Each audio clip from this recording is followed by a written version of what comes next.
given by the regional office, signed by, of course, our RD at sa ating central office. Ayun po. Again, maging watchful and mindful lang po tayo sa pag-mute ng ating microphones. Ayan po. And kung habang hindi po tayo nag-start, you can get a coffee or any drinks na habang naghihintay, pwede kayong mag-sip nito. Okay po ba? So, ayan. But before we proceed, I just want to greet our participants through our different SDOs that will be participating with us here in this afternoon's webinar. So we have our different SDOs. To start with, we have the SDO Rizal province, headed by SDS si Mama Sherilu Repia, which happens to be our ARD now, with ASDS Babylin M. Pambid and OIC ASDS Gloria C. Roque. We also have participants from SDO Cavite Province. Kasama rin po dito ang ating mga medical officers. Ano po? From SDO Cavite Province, we have SDS Dr. Romel Bautista, OIC ASDS Galileo Elgo, and OIC ASDS Sir Randy Punzalan. Ayan. From SDO Laguna, we have headed by SDS Dr. Marites Ibanez with her OIC ASDSs. We have Ma'am Elvira Katangay and Ma'am Arlene Carpio. And we also have participants from SDO Batangas Province with SDS Dr. Myrtel M. Evardome, with ASDS Nicolas M. Burgos, and OIC ASDS Nadine C. Cilindro. From SDO Quezon Province, we have the OIC SDS Elias A. Alicaya Jr. together with OIC ASDS Gregorio A. Co. Jr., OIC ASDS Herbert D. Perez, OIC ASDS Greg Mueco. From Antipolo City, we have OIC SDS Mr. Christopher R. Diaz together with ASDS Dr. Juan R. Araujo Jr. We also have participants from Bacoor City, headed by SDS Miss Edita M. Atendido, together with OIC ASDS Lerma L. Flandes. From Batangas City, nandito rin ang ating OIC SDS Dr. Felizardo O. Bolaños and ASDS Jopi F. Falqueza. From Cavite Province, we have OIC SDS si Ma'am Lourdes T. Bermudez, together with ASDS Alona A. Encinares. From Dasma naman po, we have OIC SDS or SDS Mr. Raimundo M.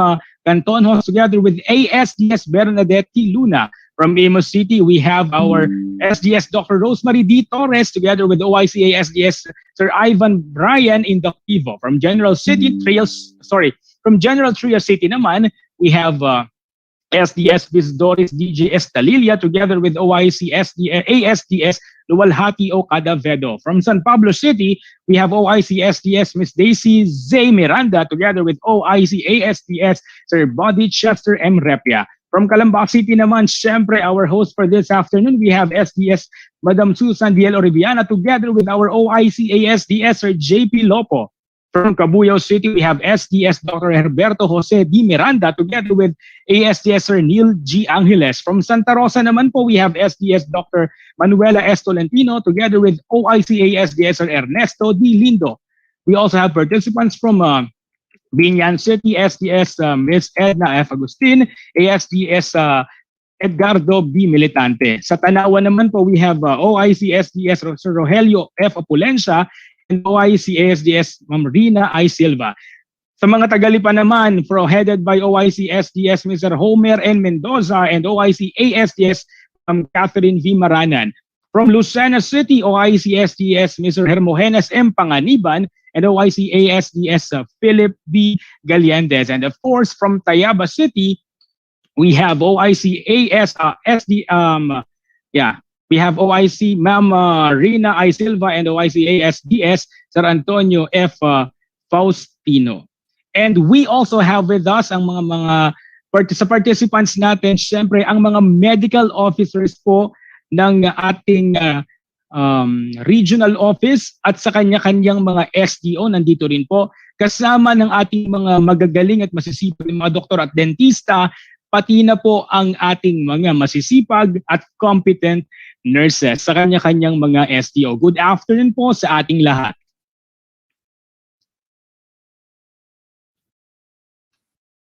Ayan.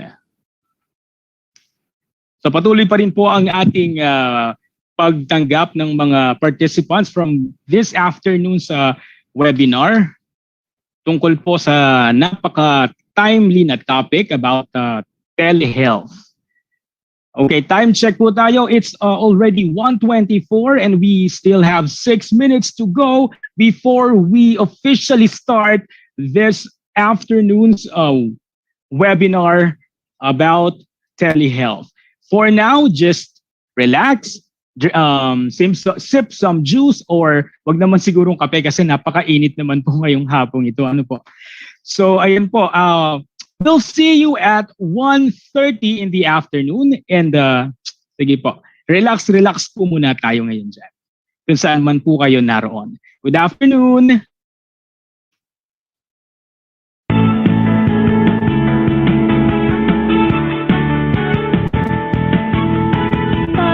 Tara na okay, Oplan kalusugan sa DepEd. Halina't alamin atin ang tuklasin, mga health programs ating palaganapin. Tara na okay, Oplan kalusugan sa DepEd. Halina't alamin atin ang tuklasin, mga health programs ating palaganapin.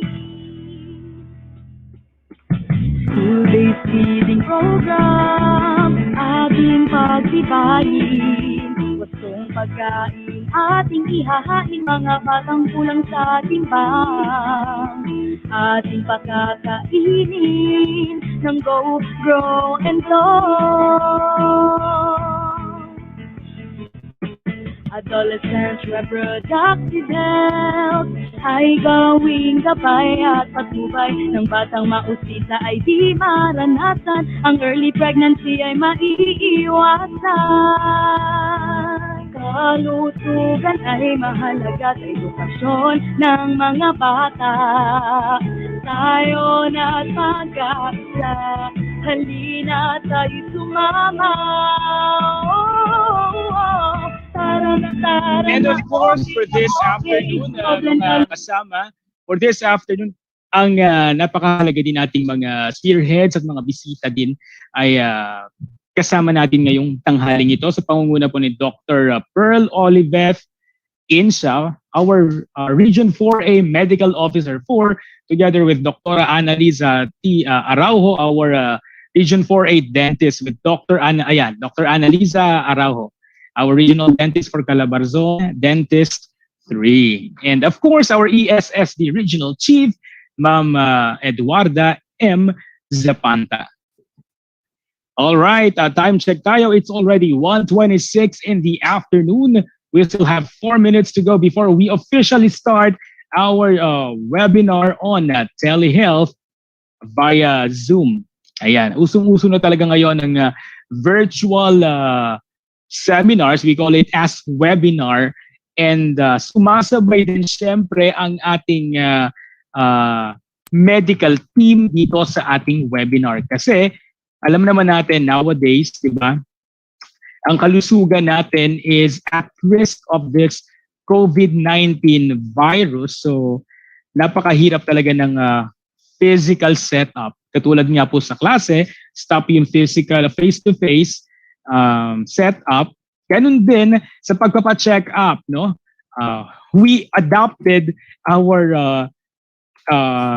virtual check-up. We call it as our telehealth. Usong-uso na yan ngayon.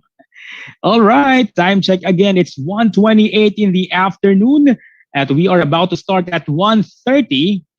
At kaninang umaga, we had our simultaneous viewing ng ating pag-open ng mga clinics sa buong Pilipinas, ano?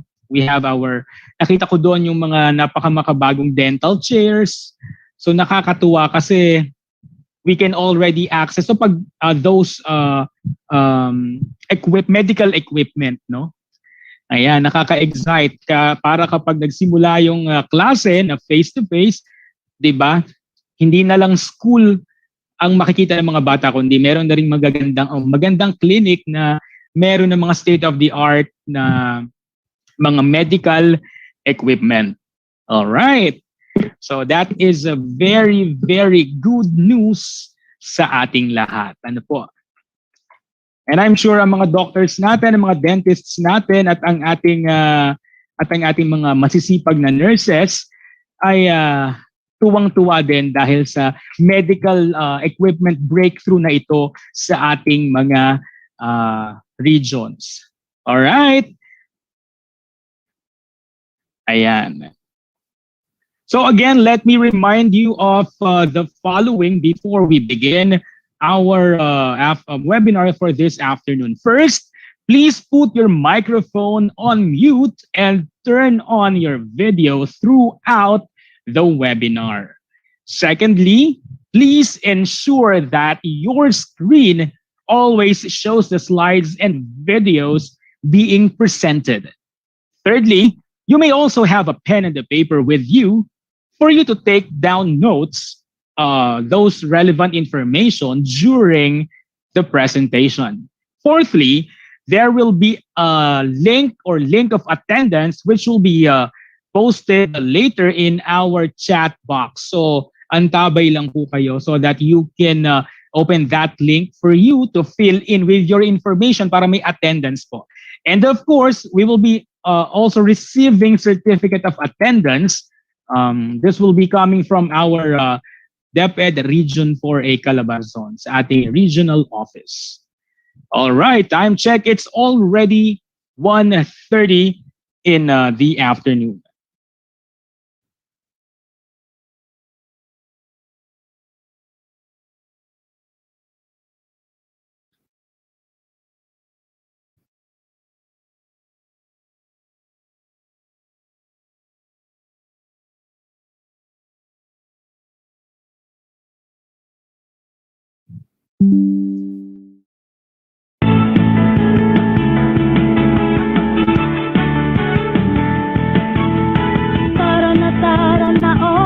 Okay, Oplan kalusugan sa DepEd. Halina't alamin atin ang tuklasin, mga health programs ating palaganapin. Tara na okay, Oplan kalusugan sa DepEd. Halina't alamin atin ang tuklasin, mga health programs ating palaganapin. School-based feeding program, ating pagtibayin. Wastong pagkain, ating ihahain, mga batang kulang sa timbang. Ating pakakainin ng Go, Grow, and Flow.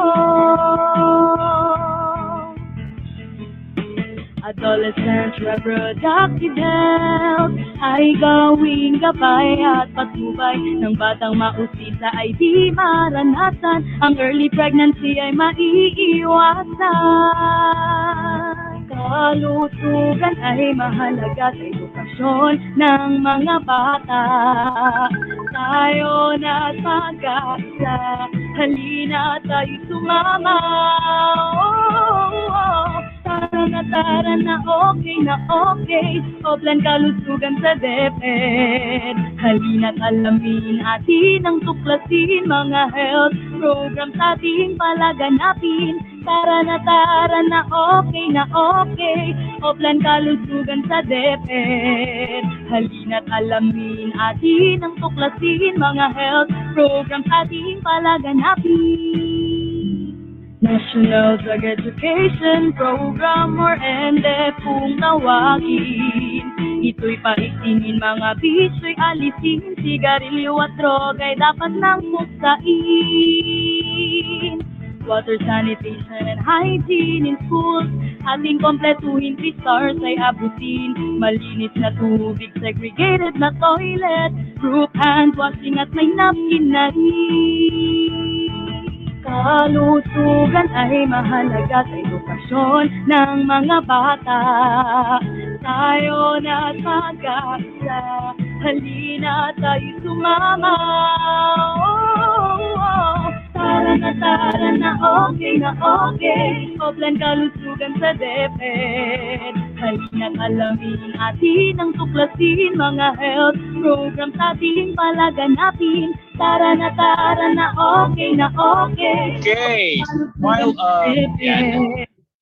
Uh, while waiting for our participants to come in our webinar, magkumustahan muna siguro tayo at papakilala pala po ako. Ako po ang inyong MC for this afternoon. My name is Sir Kevin A. Domingo. I am from SDO Calambas City, and I'm also a teacher broadcaster at DepEd TV and tutor sa ating Itulay.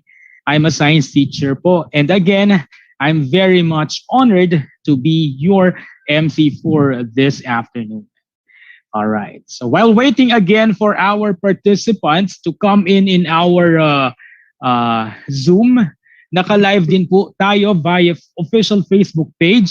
Sa Kalamba, naka-live po tayo para mapanood din po yung ating seminar ng ating mga clinic teachers, ng ating mga principal, school heads, at ng iba pang mga empleyado sa ating kagawaran. Para syempre updated din naman sila sa mga latest trends in our medical field. Ano po? So ayan, magkumustahan po muna tayo. Kamusta po kayong lahat? Please open your mics. Ayan, I'm asking all of you to open your mics po. Kamusta po kayo dyan? Mabuti naman. Okay naman po. Ayan. Okay po. That's a good news po. Ayan. Okay na yung okay sa DepEd, Sir Kevin. Correct. Okay na okay sa DepEd. Di ba? Okay na okay sa DepEd. At hindi ko po sasabihin na kayo po ay mga bagong bayani dahil noon pa man po ay mga bayani na po ang ating mga doctors, ang ating mga dentists, at ang ating mga nurses, ano po, at ang mga aides natin na nagmo-monitor sa ating mga estudyante. Biro nyo, ang dami-daming schools na mo-monitor po ninyo. Ayan ang ating Dr. Justin Caraos ng Calamba. Nakikita ko sa ating screen. Hi, Sir Doc Justin, kaway-kaway naman po ang ating Bay ng Calamba. Ayan. Sige. Ayan. Sana po nasa mabuting kalagayan po kayong lahat at hindi po kayo naapektuhan gaano ng ating pandemya. Though I know that you are very busy, sobra, no? Dahil nga sa ating pandemya, which paved a way for us to create this, our region to create this webinar on telehealth. All right. Ayan. We're still waiting for more participants kasi sayang naman po kung konti lang po yung attendees natin for this afternoon. Ayan. Okay, we already have 76 participants. Ayan. Siya nga pala po, we will have shout-outs for this webinar. So just type in your name and your SDO kung sino pong gusto nyo ipabati para syempre naman ma-recognize natin during this webinar. Ano po? All right.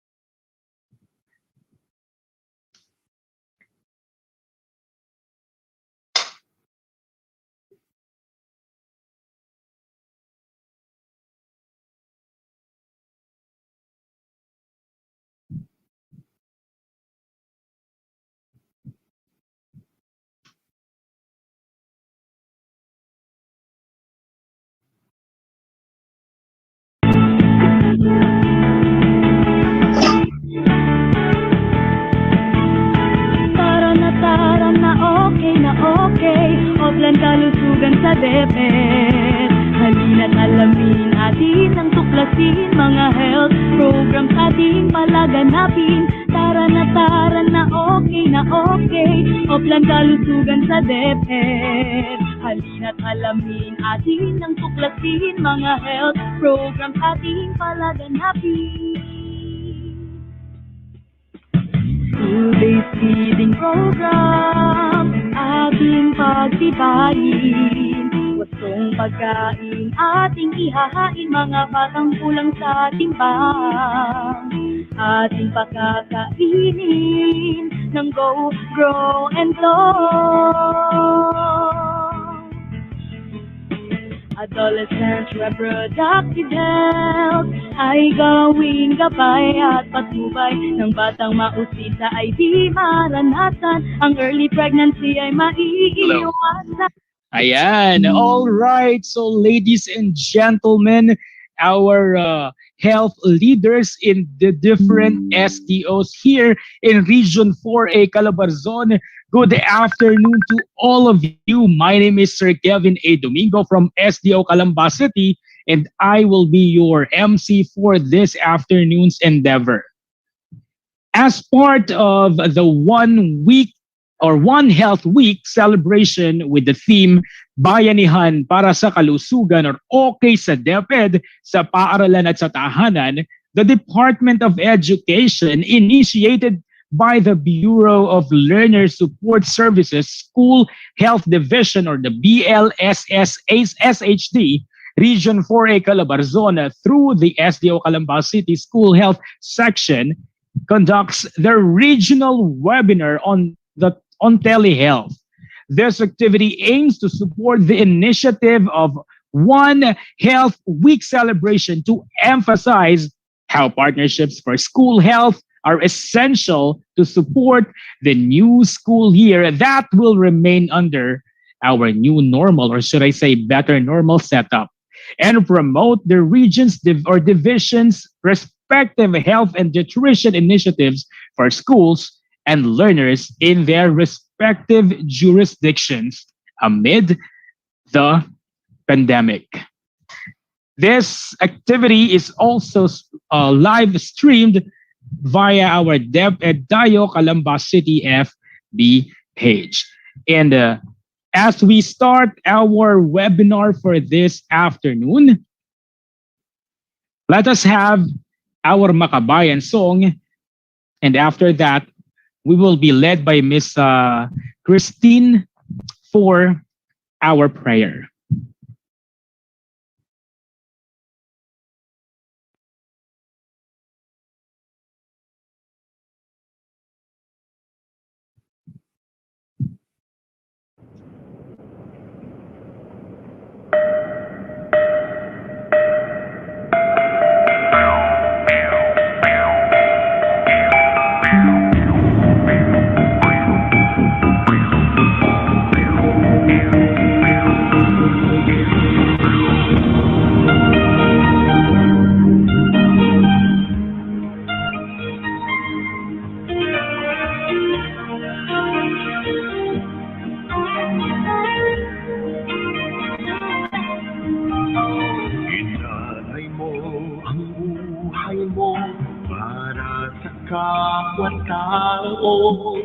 Mahirap man, tuloy pa rin ang laban. Iwan ang tahanan, isang paglingkuran ng bayan. Iwan ang ipapanan, hindi makitang bansa.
Ingatan mong lahat sila, silang mga nag-aalala. kailangan kumakalina. May iniwanan, anumang kulay nila, magkakaiba, galing sa mga iba.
Kagandahan mo ay pagmasal, ang pag-ibig mo nakita ko.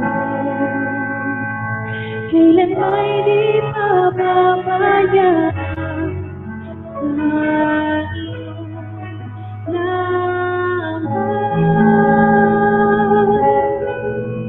Matatagpuan sa iyong laman.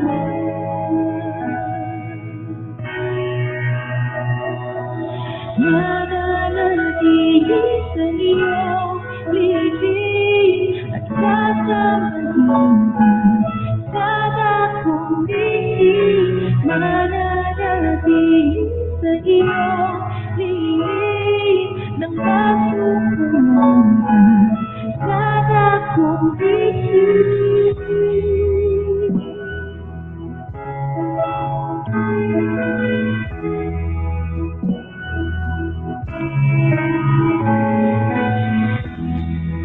Panginoon, ang ngalan ko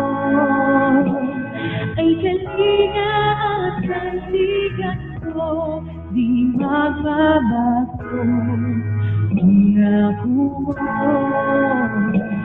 salita mo'y panghahawakan sa iyong laman. Matatagpuan sa iyong laman.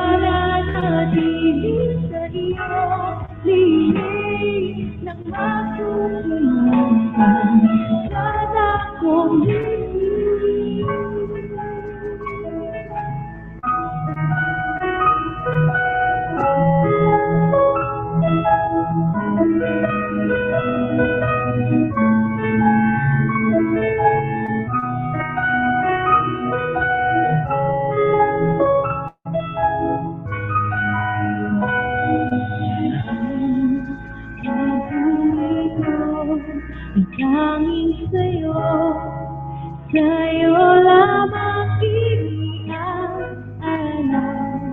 O Panginoon, ang puso ko'y sa'yo magkakailanman.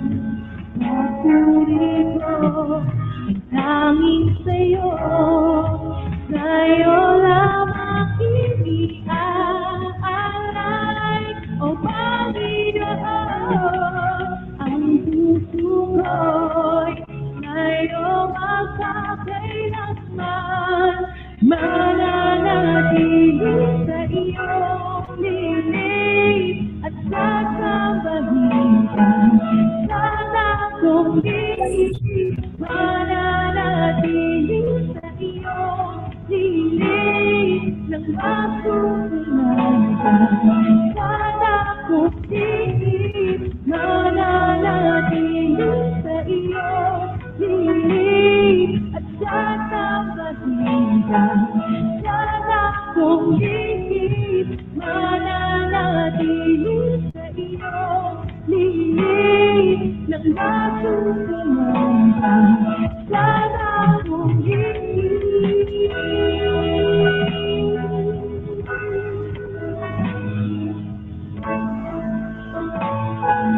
Sa takong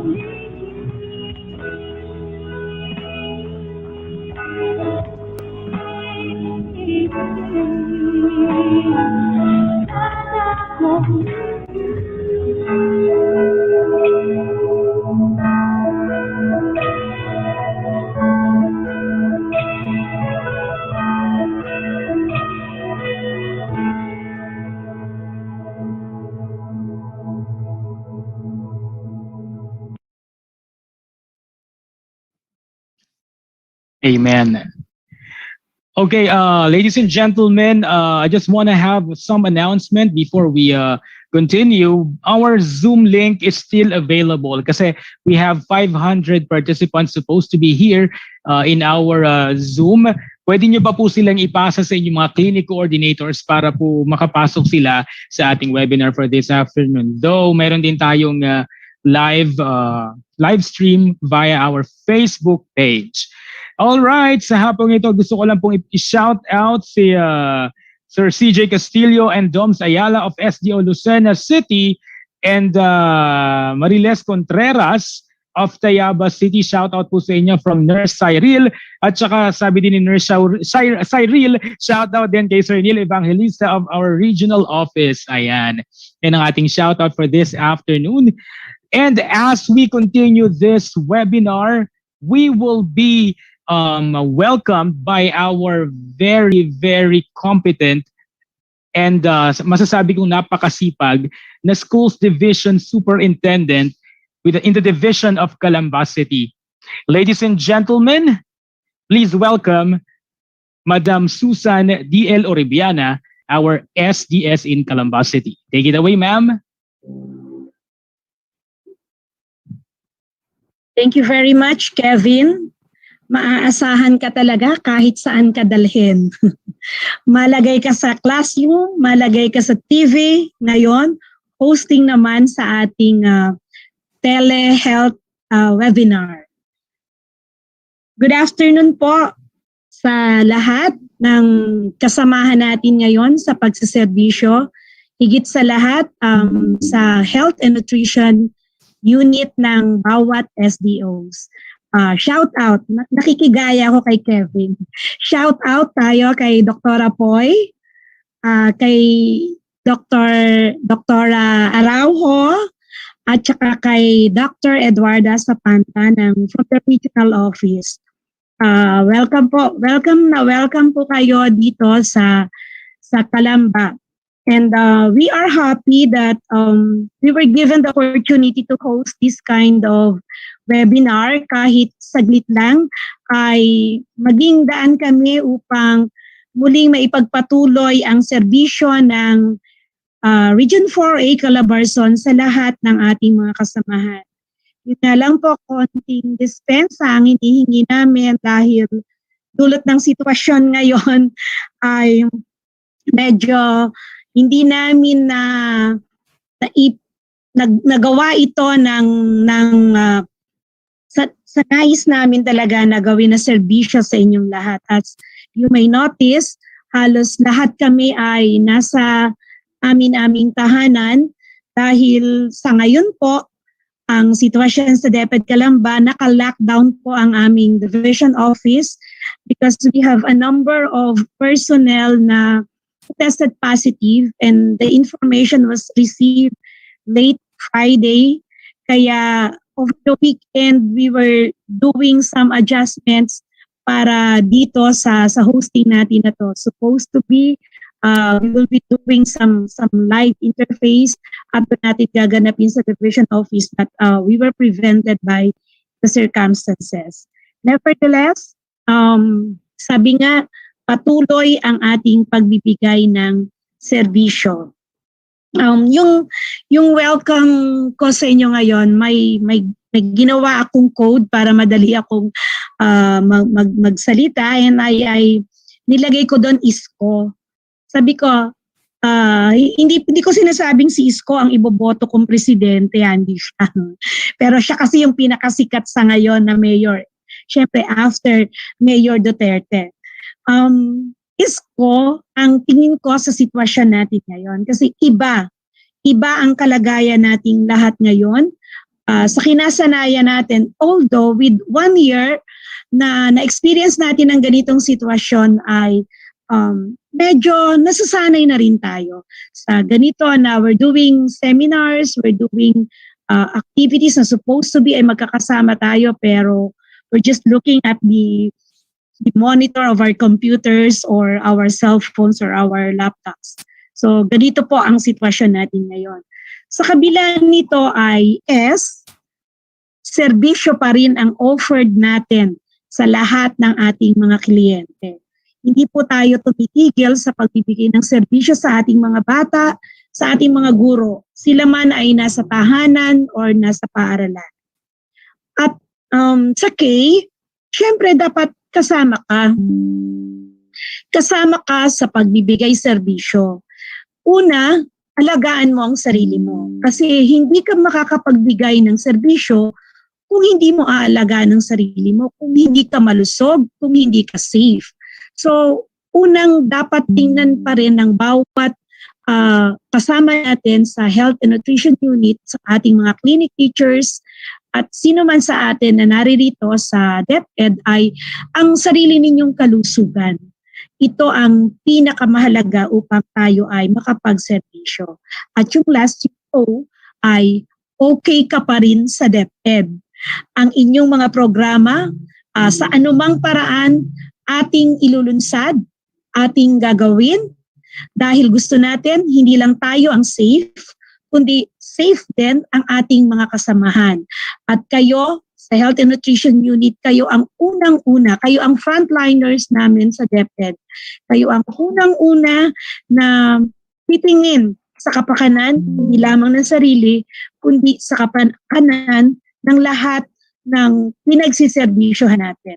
Sabi nga, kahit malakas ang katawan mo, kahit kayang-kaya mong gawin ang pagsiservisyo, dapat pa rin titingnan mo kung ang iyo bang pagsiservisyo ay hindi naman magiging dahilan para ang iba ay maabala sa kanilang pagsiservisyo.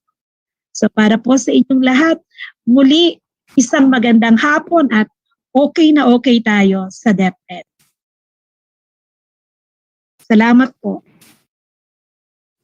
Thank you very much, our very able SDS, Madam Susan D.L. Oribiana. So ayan, remember the acronym ISCO, ayan. So sa pagpapatuloy po natin ngayong hapong ito, ay makakasama natin to discuss the updates on telemedicine. Ayan, telemedicine. Usong-uso na po yan, di ba? Yung check-up natin na physical check-up sa ating mga doctors or nurses, ngayon pwede na through online realm. So to discuss that is a telemedicine doctor at Makati Medical Center, o di ba? From Makati Med Health Hub, and remote doctor din po siya for Medgate Philippines. Good afternoon po sa ating speaker, Dr. Daphne Gale Galang. Let us listen to her as she discuss more about the updates on telemedicine.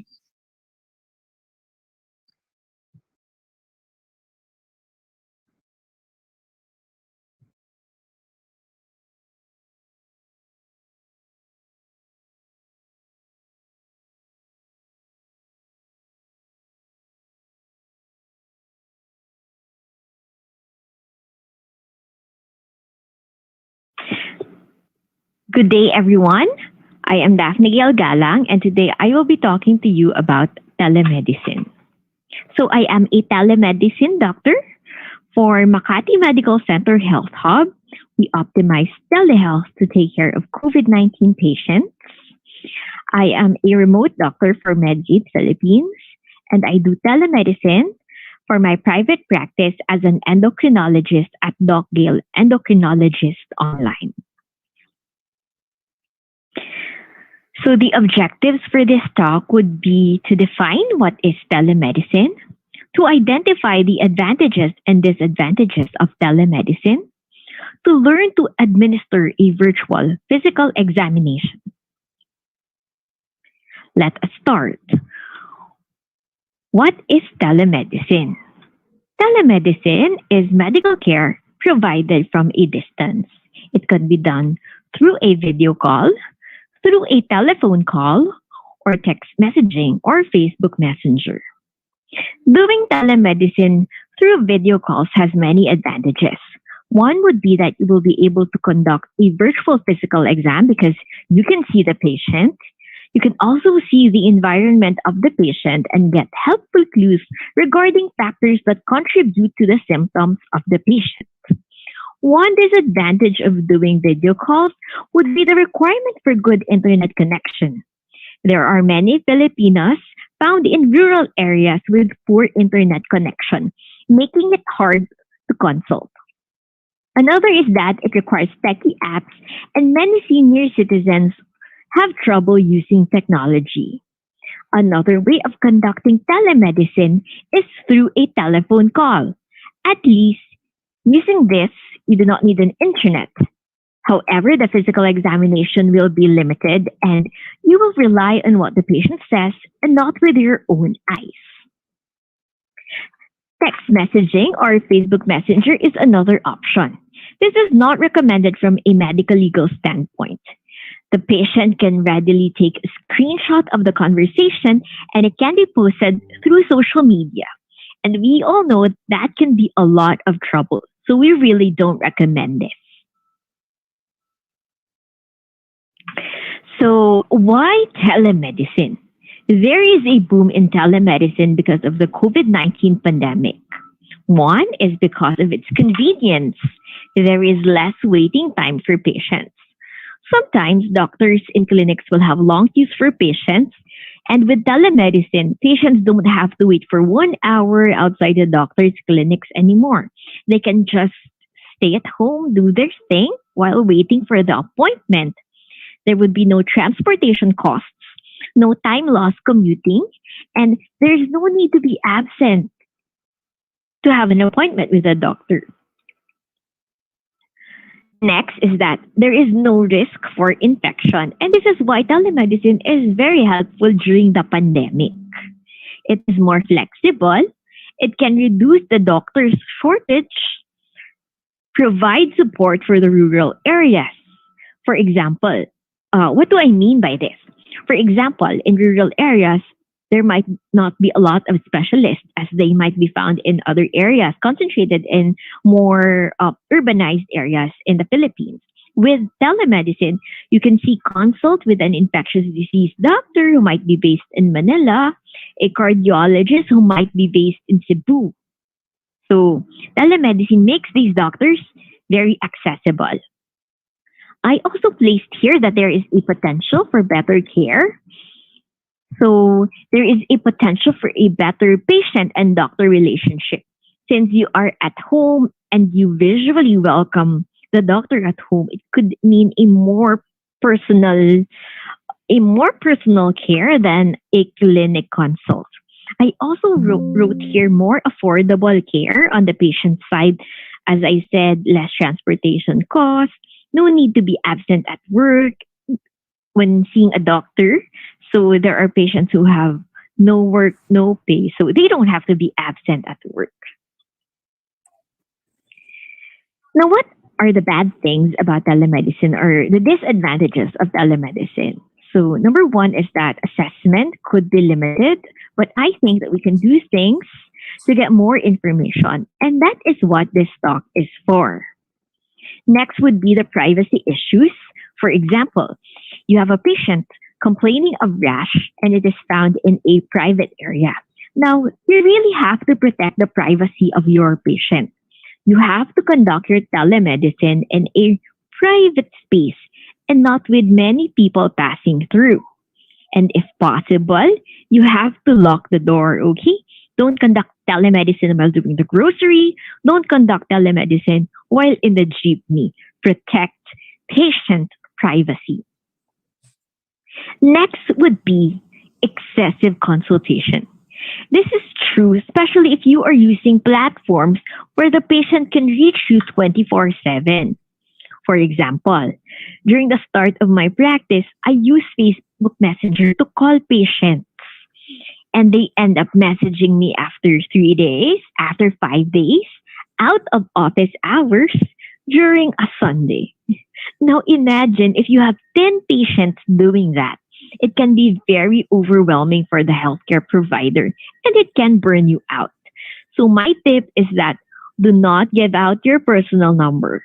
There is nothing wrong with that. For emergency cases, we have emergency rooms, okay?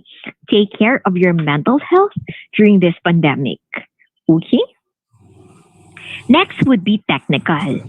There will be geriatric patients.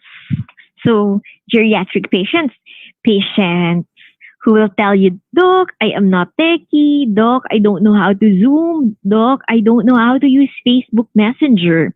So, I can't do the consult. This could be a problem.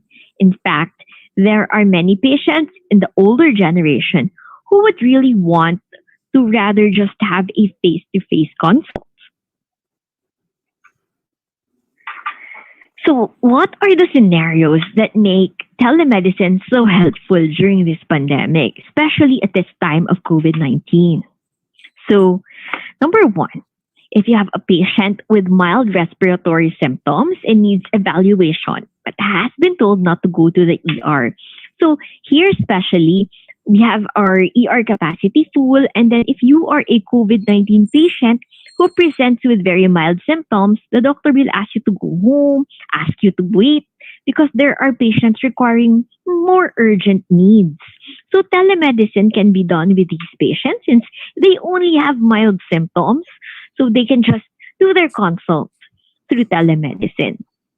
Next would be a patient with COVID-19 exposure, asymptomatic, and wants to see a doctor. So you have this patient who doesn't have any symptoms, COVID-19 positive. He wants to ask you, what are the medications that I have to take, doc? What should I do? Should I be worried about these things? When do I get well? And how do my family members screen for coronavirus? So this patient can be entertained through telemedicine. Now, what if the doctor who has been exposed and needs to be quarantined? However, the doctor needs to see patients. Telemedicine can be done. Next would be if you have a hospitalized COVID-19 confirmed patient and needs a specialty consult from a distant healthcare provider. For example, you have a COVID-19 patient in the province and then there is no infectious disease specialist. You can readily consult a specialist through telemedicine. So these are scenarios that make telemedicine very useful at the time of the COVID-19 pandemic. So for the next part of the talk, we will be talking about how to conduct a virtual physical examination. As I said earlier, one of the consequences of telemedicine would be there would be a limited physical examination. But again, we can take measures to optimize that. So when you first see the patient, you have to take the general survey. Does the patient look in distress? Is there any difficulty breathing? Does the patient speak in long sentences, or does the patient have to cut his sentences in short phrases and the patient has to take a deep breath in between? Now, these are the things that you have to observe. Is the patient breathing very fast? Mukha ba siyang in pain? So, these are very important observations you have to take so that you can triage your patients accordingly. Many patients have pulse oximeters at home. Ask for the oxygen levels. You can also ask for the heart rate. If they have a BP apparatus at home, you can ask for their BP. And you can even ask for their temperature if they have a thermometer at home. These are already must haves at home. These gadgets. So ask your patient. Maybe your patient has that. The general survey is the perfect opportunity to triage your patient. So if your patient is in distress, if the oxygen levels are lower than 94%, if they have severe pain, do not proceed with a teleconsult. Tell them, I'm so sorry, ma'am, but I don't feel comfortable doing this teleconsult. I think it is best that you go to the ER right now. Okay? It's better safe than to be sorry. For the skin. If the patient has a skin complaint, ask them to take a picture instead of doing a video. At least you can focus on the features of the rash and the patient can take his best shot. Now, by experience, kapag video magalaw, malabo, you cannot focus and then the patient tends to move the video a lot like, look here, here, here, here. What you really want to see is you want to examine the rash very well. So a picture is best for rash. These are examples of common skin complaints. This is an eczema and this is the shingles rash. It doesn't cross the midline. It is very painful and it is very common in the older population or patients who are immunocompromised. The distribution of the rash is also a very important information. If possible, have the patient take the whole picture para makita mo which parts of the body are affected. And if the patient doesn't consent to that, you can just ask the patient to describe the areas affected. For the eye exam, this is very easy. Just look at the eyes, check out if there are lesions. If you want to check on the pupils, have the patient turn on the light, like one eye, and examine closely. Now, if the patient is complaining of loss of vision or severe eye pain, for example, the patient will tell you, no, doc, I feel that my eyeballs are going to explode. Then maybe that patient is better off at the emergency room being seen by a specialist. Now, for the neck exam, for example, if the patient is complaining of neck pain, have the patient palpate the area. If it is tender, if there is anything rolling underneath, ask the patient to hyperextend the neck like that. And then if the patient is complaining of an anterior neck mass, hyperextend the neck, ask the patient to swallow. If the mass moves up during deglutition, during swallowing, maybe it has something to do with the thyroid. Request for a thyroid ultrasound. Also, if the patient is complaining of neck pain, have the patient do range of motion exercises. Later on, I will be showing you the range of motion exercises for the neck. It could be related to their job, prolonged sitting periods, especially in office workers, in the bank, or the BPO sectors. Now, there are patients who will complain of throat pain. For throat pain, it's really best to ask them to take a picture again so they can give you their best shot. Now, look at here. So this is a good picture. You can see the posterior pharyngeal wall. You can see that there is no tonsillar enlargement. Compared here, a bad picture, it's blocked by the tongue. You cannot see the tonsils or the posterior pharyngeal wall. So in throat exam, ask them to take a picture. This takes effort, by the way. This is not easy, but ask them to do it anyway. Compared to a video, it's very hard. They keep on moving and then you keep on say, do it again. So it's really best to just take a picture. In patients complaining of ear pain, you cannot see the inside of the ear canal because it is very small, unless the patient has a camera at home with lighting that can fit the ear. But what you can do through telemedicine is examine the outer ear.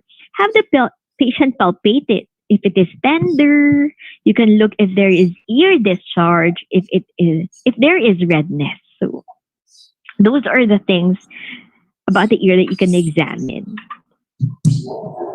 Now, for the cardiopulmonary exam, it is better to examine the pulmonary part ahead in the general survey because maybe the patient will be better off going to the ER. You can check for accessory muscle use, if there are retractions. Ask the patient to inhale and then exhale forcefully, like that. So, in patients with COVID 19, when they inhale very deeply, they end up coughing. So that's something you can do to check if the lungs are okay. Now, for the cardiac exam, it is very hard to examine the heart, but maybe you can do without it. Unless we are looking for arrhythmias, how often do we really hear murmurs? How often do we really hear S3? How often do we really observe a displaced apex beat?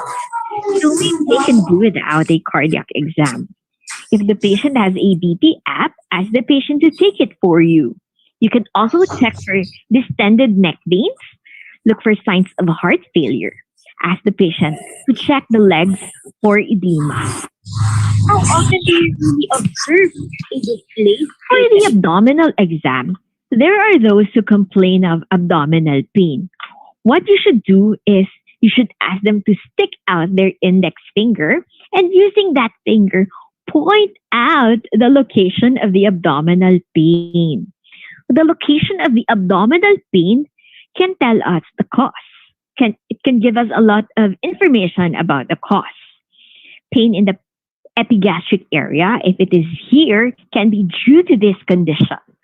Can be due to hyperacidity, GERD, or an ulcer.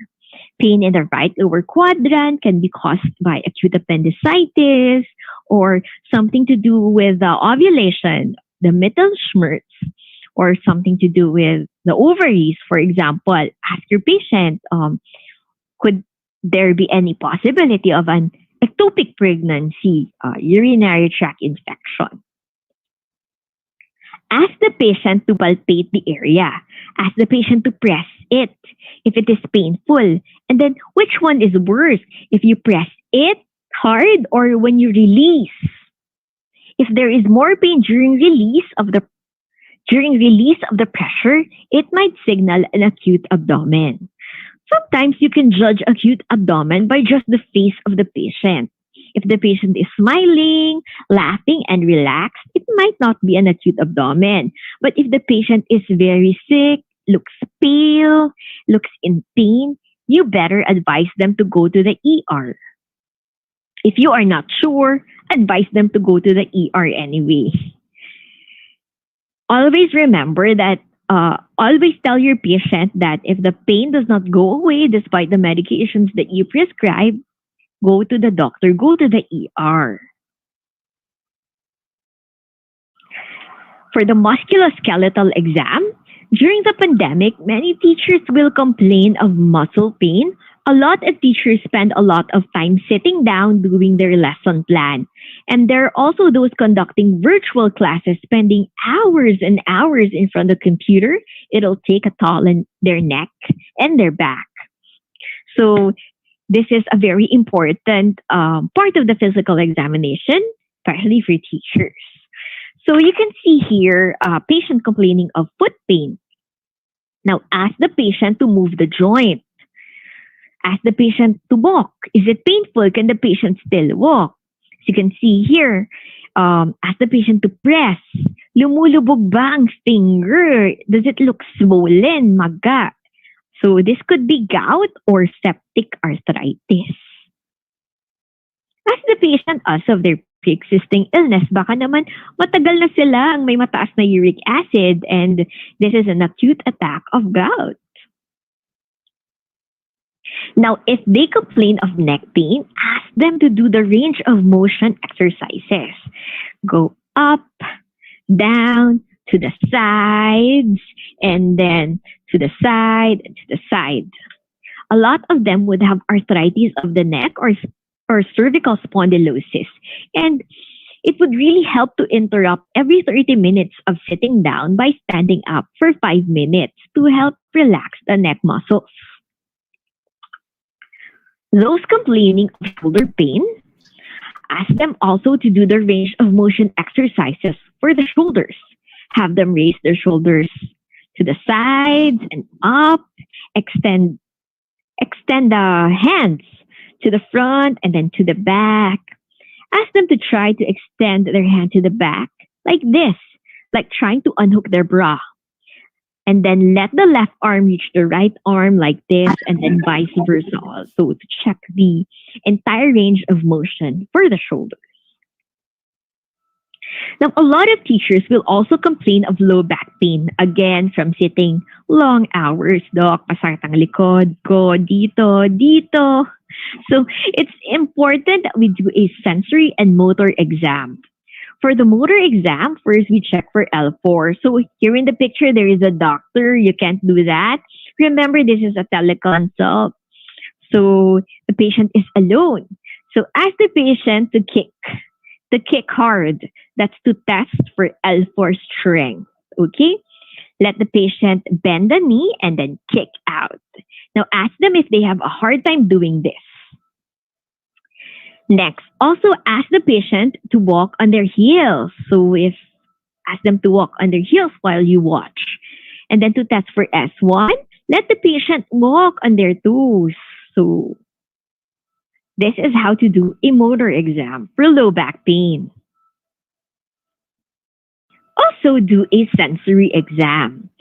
So using the patient's finger or any other light object, test for these nerve roots to test for L4. Try to check if the sensation is good in the lateral thigh, so sa side ng thigh, anterior knee sa harap, and then also the medial instep. Okay? For L5, test the middle space between the big toe and then the next toe. So try to test the sensation here if okay. For S1, check the lateral foot, no, as seen here in the picture. So check the lateral foot if the sensation is okay. Now, it is important to do these tests because if these are all normal, the management will be just to give pain medications, advise lifestyle changes, especially posture and then habits in the workplace.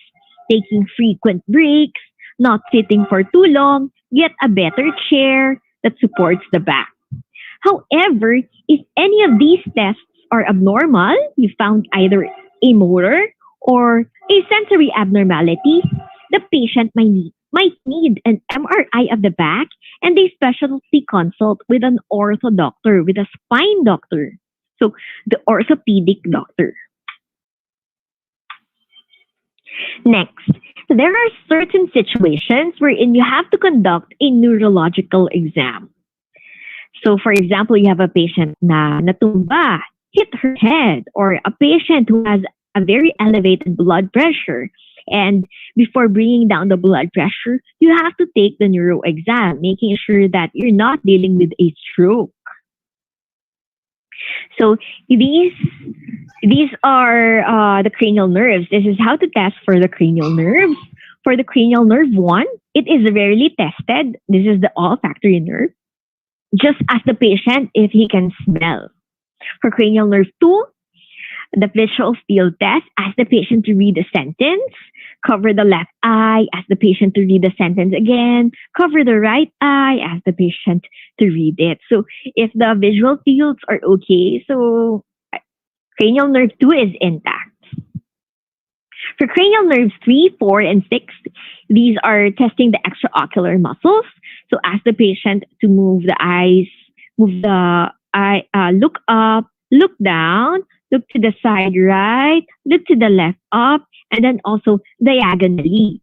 Ask the patient to look lateral up, lateral down, lateral up, lateral down. Okay, so these are your extraocular muscles. For the cranial nerve 5, test for the sensation on the face. So ask the patient to touch the face. If the patient is experiencing numbness, nangangapal, or there is a different sensation on the face. For cranial nerve 7, ask the patient to smile, like here in the picture. Ask the patient to raise the eyebrows if the patient can do it. Ask the patient to puff cheeks or close the eyes like this in the picture. So that's the facial nerve. For cranial nerve 8, that's hearing. So if the patient can hear you, so far for the teleconsult, sumasagot naman siya ng maayos, you can assume that the patient is hearing you, and the cranial nerve 8 is intact. For the cranial nerve 9 and 10, ask the patient to say, ah, and then if the palate elevates, so it's intact. For cranial nerve 11, ask the patient to shrug the shoulders like this, so it's intact. For the cranial nerve 12, ask the patient to stick out the tongue. So if the tongue is in the midline, then cranial nerve 12 is intact.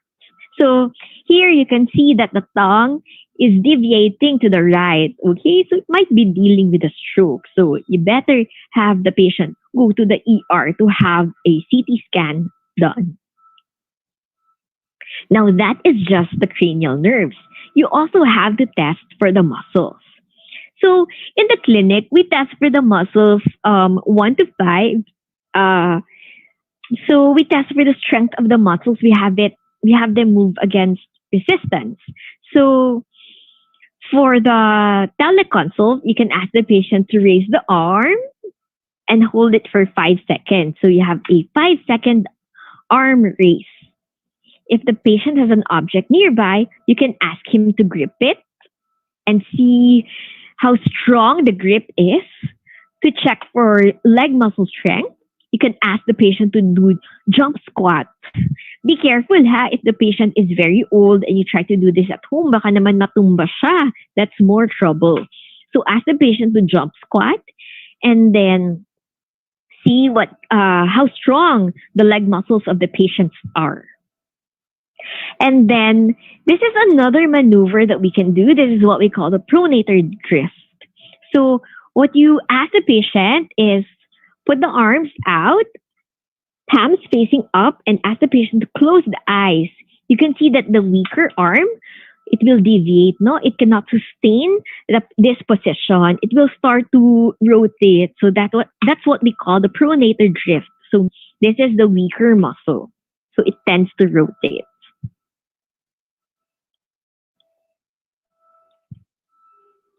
So these are just more tips. Oh, sorry. So these are just more tips for telemedicine to make your telemedicine more efficient. Number 1 is the background. So you can choose a wall. So unlike my background, I have no wall. It's better to choose a plain wall rather than distract the patient. Sometimes kasi if your background is very busy, may mga kalat, the patient gets distracted and looks at that, no? So choose a wall. A plain wall would be very good. If you want to be in front of a painting, that's also very good. Next would be to style yourself. As a doctor, it's very easy, just wear a white coat, no, para ma-feel naman ng patient that he's talking to a doctor. So just wear a white coat. Just because you're at home doesn't mean you should be dressing loosely. So wear makeup, make yourself presentable. Hindi dapat nakapambahay clothes, no? Try to look professional. use a chair. Don't use a bed or a couch to sit on.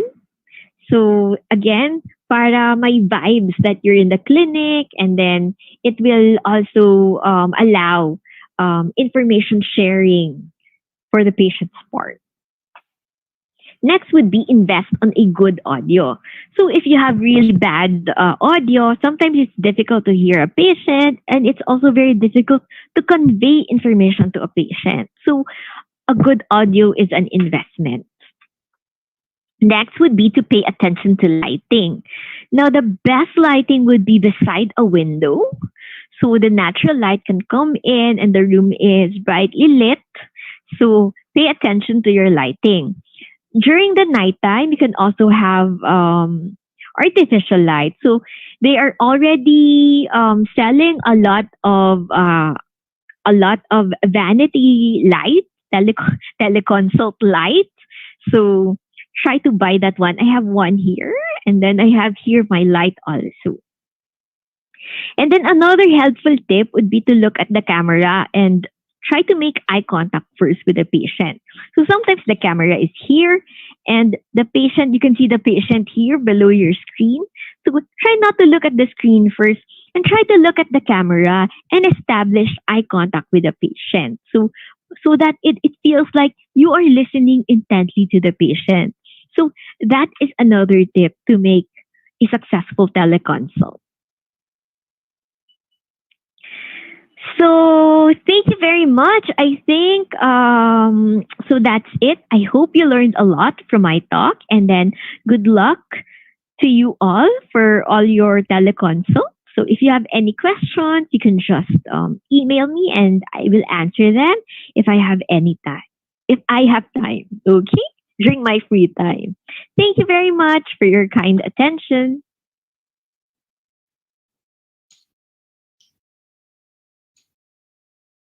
And that is our first topic for this afternoon, updates on telemedicine. Thank you so much, Dr. Daphne Gail Galang. And I hope everyone was enlightened about what to do when we are doing this, when you will be doing this online at teleconsult. No?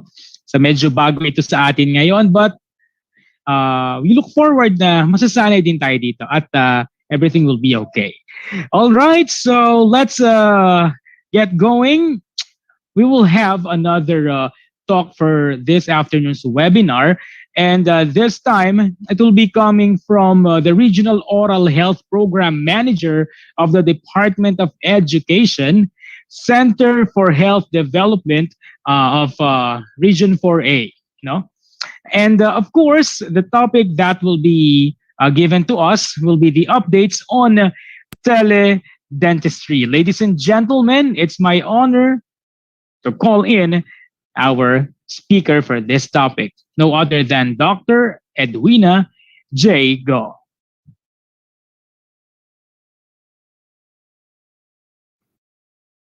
Good afternoon. I am Dr. Edwina J. Go, the Regional Oral Health Program Manager of DOH Center for Health Development 4A. Today, I'm going to present to you the OHIDOC Teledentistry Project. So in 2020, there was a proclamation number 922 declaring a state of public health emergency, and proclamation number 929 placing the entire Luzon under enhanced community quarantine. The RA 11469 placed the entire country in a state of national emergency.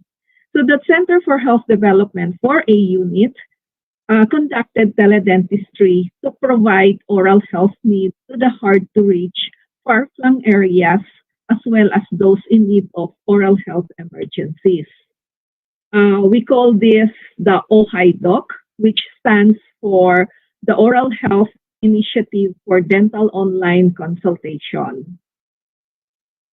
So we are on Facebook page, and they have to look for the OHIDOC Teledentistry Project.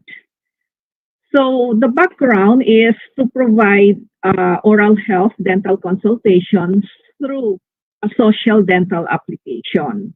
The teledentistry platform aims to provide direct and immediate access to oral health consultation services using the social media such as the Facebook page, the to enable patients to receive oral health services even while staying at home, except for serious conditions, emergencies, or to avail of COVID-19 related health services as, as per standing protocols. The Ojai Doc Teledentistry project in Calabarzon aims to achieve the following specific objectives. One is to provide oral dental health consultation of licensed dentists to the communities of Calabarzon, especially those belonging to the geographically isolated and disadvantaged areas. Second is to alleviate and minimize risk posed by unnecessary patient traffic in health facilities and avoid COVID-19 transmission at the facilities. Third is to conserve travel time and cost, including waiting time at the facilities while they can access the consultation services in the comfort of their homes. Fourth is to ensure efficient, safe, and secure use of teledentistry by regional, provincial, city, and municipal. Fifth is to support the implementation of community quarantine by staying at home and availing of the teledentistry platform. Six is to document the provided teledentistry consultation services that shall assist in referral, endorsement, and continuity of oral care.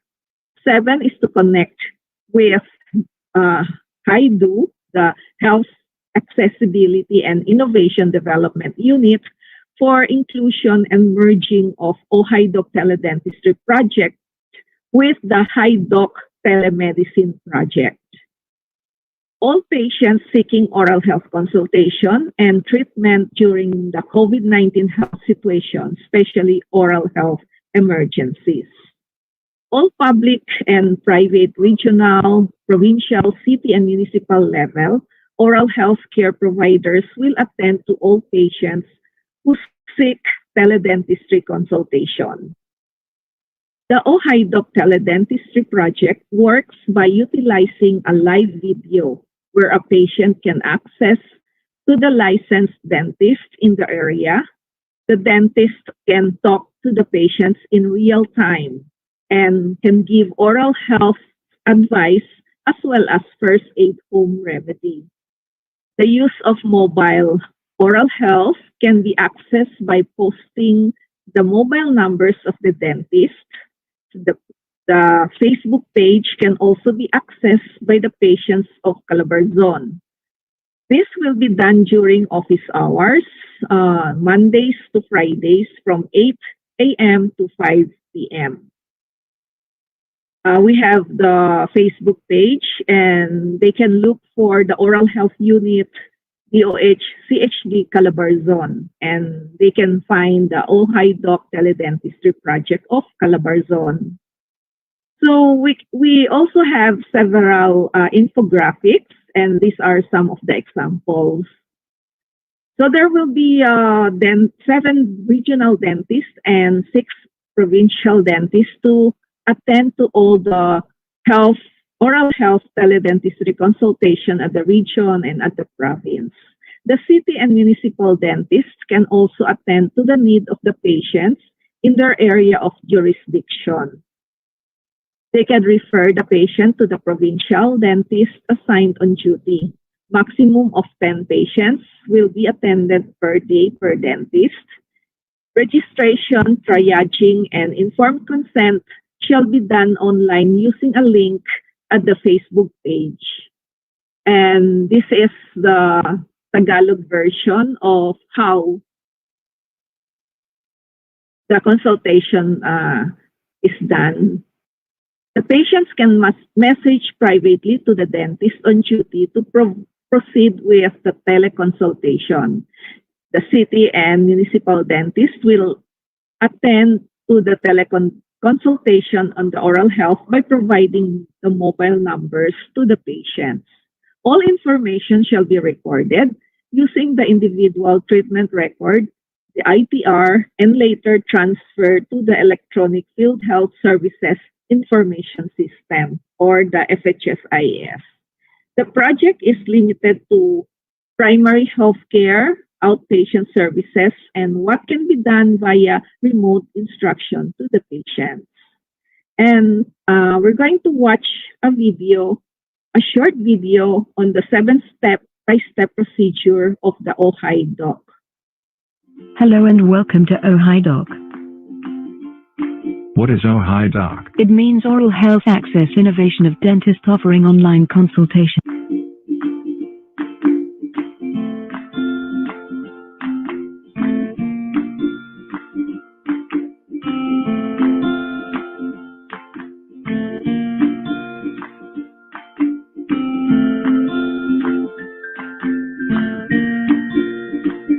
Get the link at FB page of OHI Doc Teledentistry for registration.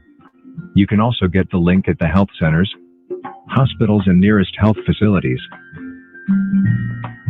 Dentists in your area will post link in every designated place, clinic or hospitals that will automatically go through our webpage. Oral Health Unit, DOHCHD Calabarzon.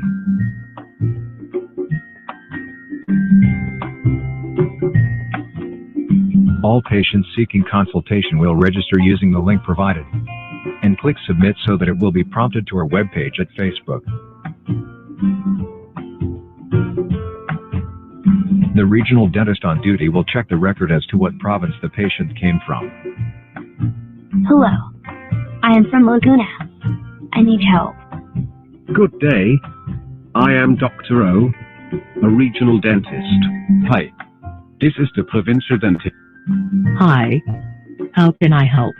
This is the municipal dentist. In case where there is no dentist on duty, the regional dentist will conduct the teleconsultation. The dentist on duty will call the patient for his or her scheduled the consultation. Prior to the consultation, the dentist on duty will inform the patient on the OHI Doc Teledentistry project of Calabarzon. He or she will examine the signed informed consent of the patient and can proceed with the real-time or live video with the patient. The dentist will assure the patient's confidentiality, privacy, and data integrity are not compromised. After the consultation, if the patient needs prescription, the dentist on duty will write a prescription, take a picture, and send it to the patient. All dentists on duty attending to each patient shall keep records of all clinical consultation and summaries using the individual patient record and shall be encoded via electronic FHSIS.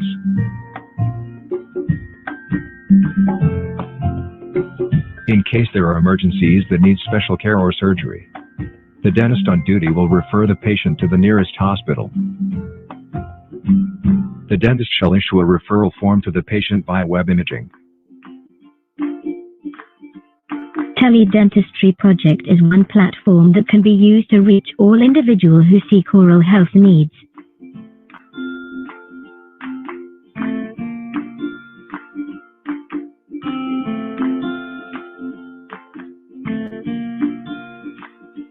So that's the short video of the step-by-step procedure of the OHI doc.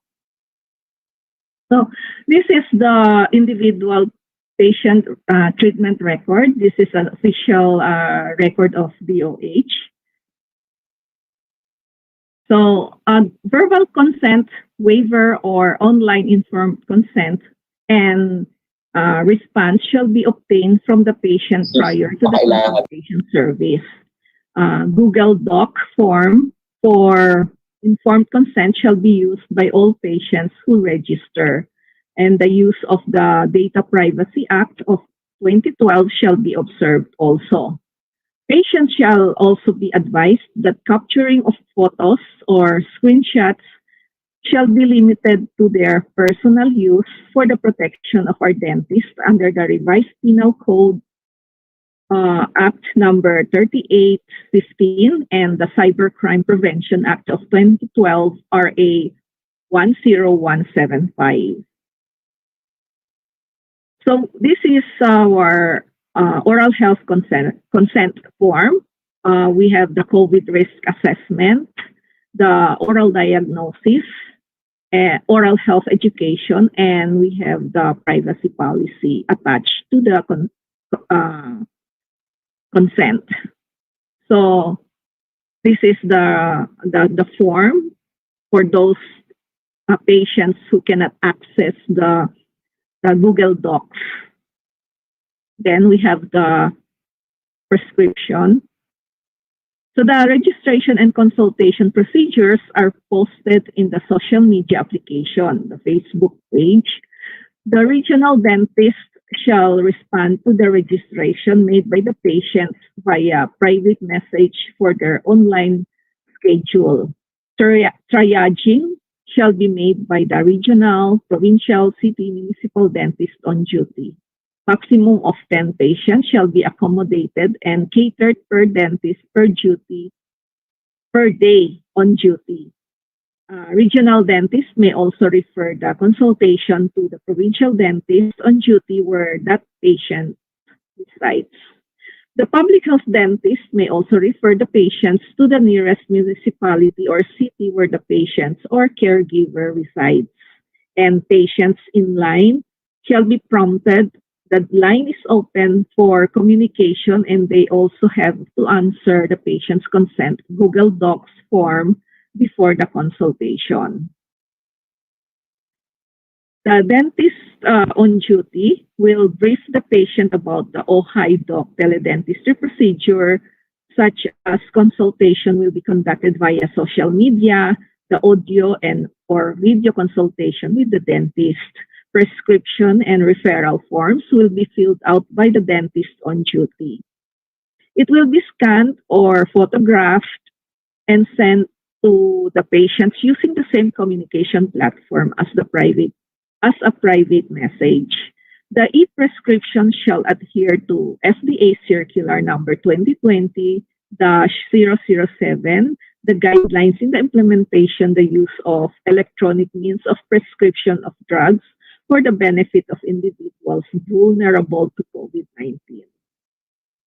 The dentist on duty shall discuss the prescription to the patient, ask for any questions or additional concerns. Then once the teledentistry is done, the dentist shall log the patient's entry in the e-FHSIS oral health forms for endorsement. During monitoring and evaluation, the regional dentist shall regularly undertake monitoring and evaluation activities to assess the quality of implementation, including adequacy of control mechanism to ensure confidence and acceptance of OHI Doc teledentistry by the public health dentist and those in authority. Outcome measures for safety, effectiveness, efficiency, and quality of care. The performance measures such as access, functionality, quality, and cost of service, as well as the operational measures such as acceptability, provider satisfaction, and patient satisfaction. So the services delivered via teledentistry shall be consistent with in-person services and the delivery of oral health services utilizing these modalities or platform must abide by the DOH memo number 2020-0327, as well as addressing privacy and security of a patient's dental medical information. The treatment of patients who receive services via teledentistry must be properly documented and shall be included providing the patient with a summary of services. Dentists who deliver services using the teledentistry must establish protocols for appropriate referrals when necessary. So I'm going to show you some of our strategies for the OHIDOC teledentistry. So this is the enhancing smiles across the miles. So we wanted to reach everyone in the barangay for good oral health. The CHD4A, Calabarzon, conducted oral health activities in far-flung and hard-to-reach areas to provide essential health services to the families at the barangays. So the oral health and self-care remain to be high priority in prevention and control of oral problems and conditions. The oral health program promotes oral health activities designed to encourage good oral health practices and increase awareness of the importance of oral health and preventive care even during COVID-19 pandemic. The public health dentists are instrument in making this goal a reality. We at the PHD4A shall provide the essential oral health services to areas with low to moderate risk of COVID-19, as well as the use of teledentistry that aims to provide direct and immediate access to oral health consultation services using the social media. So this is the Department Memorandum 2020-0327 of the Department of Health. This is the interim guidelines on the management of patient and delivery of oral health services during the coronavirus disease 2019 pandemic. This will be the basis for the implementation of the oral health program. So we also use the WHO interim guidance on the considerations for the provision of essential oral health services in the context of COVID-19. This will also be used as the justification. And also, we support the implementation of DIDA at the community by observing the standard protocol. All public and private, regional, provincial, city, and municipal level oral health care providers will attend to all patients seeking oral health services at the barangay. And the LGU dentists shall innovate oral health activities in their area of jurisdiction and augment supplies and materials for the implementation of the oral health program. The use of mobile dental vehicle should be available with standard minimum infection prevention control measures shall be observed. So prior to the oral health activities at the barangay, social preparation and identification of areas where the activity should be conducted. So the routine non-urgent oral health care shall be delayed until there has been sufficient reduction in COVID-19 transmission. The same applies for aesthetic dental treatments. I'm going to show you a short video of Police Lieutenant Edwina Bernadette Gomalonso on the urgent and emergency oral health care. Maupay nga aga, ano-ano nga ba yung mga dental emergency? In these trying times of COVID-19 pandemic, sadyang mahirap talaga ang maghanap ng bukas ng mga dental clinics. Ito ay sa kadahilanang high risk ang isang dentista sa pagtitreat ng mga dental concerns. Gayunpaman, may iba't ibang ways naman kung paano kami makakatulong sa inyo. Merong tinatawag na teledentistry or yung online consultation. At katulad nito, nagbibigay kami ng infographics kung paano nga ba masosolusyonan yung mga dental emergencies. Una, gum bleeding that doesn't stop or yung lubhang pagdurugo ng ating mga gilagid. Pangalawa, severe tooth pain or yung lubhang masakit na mga ngipin. Pangatlo, painful swelling or yung lubhang pamamaga ng ating mga gilagid. Pang-apat, chipped off, broken down, or yung tinatawag na knocked out tooth or pagkabasag ng ating mga ngipin. Ano-ano nga ba yung mga dapat gawin? Una, patulad ng sinasabi ko kanina, na lubhang pagdurugo ng ating mga gilagid. Kumuha ng gasa or gauze. I-apply yung gasa doon sa dumurugong gilagid. Lagyan ito ng pressure or pagkadikit. Matapos ang ilang sandali at kapag humupa na yung pagdurugo, pwede nyo rin naman itong lagyan ng yelo. Pwede rin kayo magkumog ng mouthwash. Siguraduhin din na yung mouthwash na gagamitin ay may ingredients na chlorhexidine at hydrogen peroxide. Ito ay makakatulong para humupa yung pagdurugo at maiwasan ang posibleng infection. Kung wala naman kayong mouthwash, pwede rin naman yung warm saline solution. Ano nga ba yun? Yung warm saline solution, yun yung maligam na tubig na may asin. Kumuha lamang ng konting amount ng warm water at lagyan ito ng pinch of salt.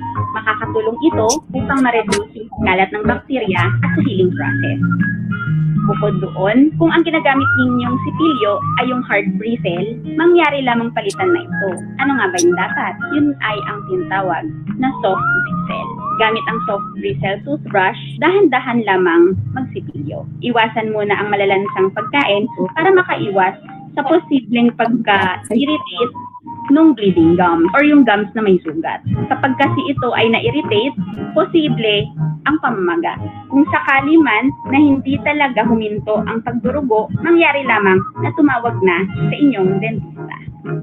Para naman doon sa knockout tooth or aksidenteng pagkatanggal ng ngipin, ano nga ba yung dapat nating gawin? Kung narumihan yung natanggal ng ngipin, ulutin lamang ito at hanggat maaari, ibabad ito or hugasan gamit ang gatas or saline solution. Iwasan itong hugasan gamit ang tubig. Pagkatapos nito, kung kaya ninyong ibalik yung ngipin doon sa bibig, posible ninyong gawin. Pero kung hindi naman, ibabad yung ngipin sa gatas at pumunta agad sa pinakamalapit na dentista. Kapag naman baby tooth, ang aksidenteng natanggal, hindi na natin ito kailangang ibalik. Dahil hindi magtatagal, tutubo lang din naman yung mga permanent teeth. Kung sakali naman na yung ngipin nyo ay nag-chip off or yung naputol or nabasag, pwede itong i-restore or yung tinatawag na pagpasta. Kung sakali na masyadong malaki, gagawin ninyo treatment plan para ma-save pa din yung buong ngipin. Doon naman po, para sa masakit at namamagang mga gilagid at nagiging sanhi, hirap pagnguya at pagkain, mangyari lamang po na tumawag agad sa inyong mga dentista. Kailangan kasi nito ng agarang tulong at medication. Lagi po nating tatandaan na wag po tayong mag-self-medicate or mag-self-prescribe at hayaan po natin ang ating mga dentista ang mag-prescribe sa atin kung ano ang dapat nating inumin. Dahil hindi po basta-basta ang pag-inom ng mga gamot. Ang mga gamot po ay may iba't ibang klase. Hindi po lahat ng mga gamot pare-pareha. May specific purpose po ang bawat isa doon. So sa susunod po na sumakit ang ating mga ngipin or kung ano pa mga dental concerns, mangyari lamang na kumonsulta sa inyong mga dentista. Sa ngalan ng PNP, PNP Health Service, PNP Dental, in partnership with DOH Calabarzon, Center for Health Development, marami pong salamat.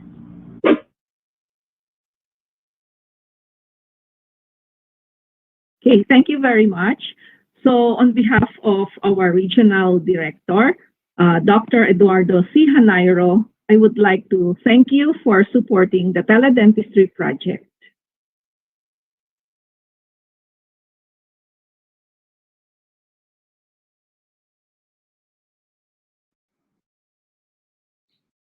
All right.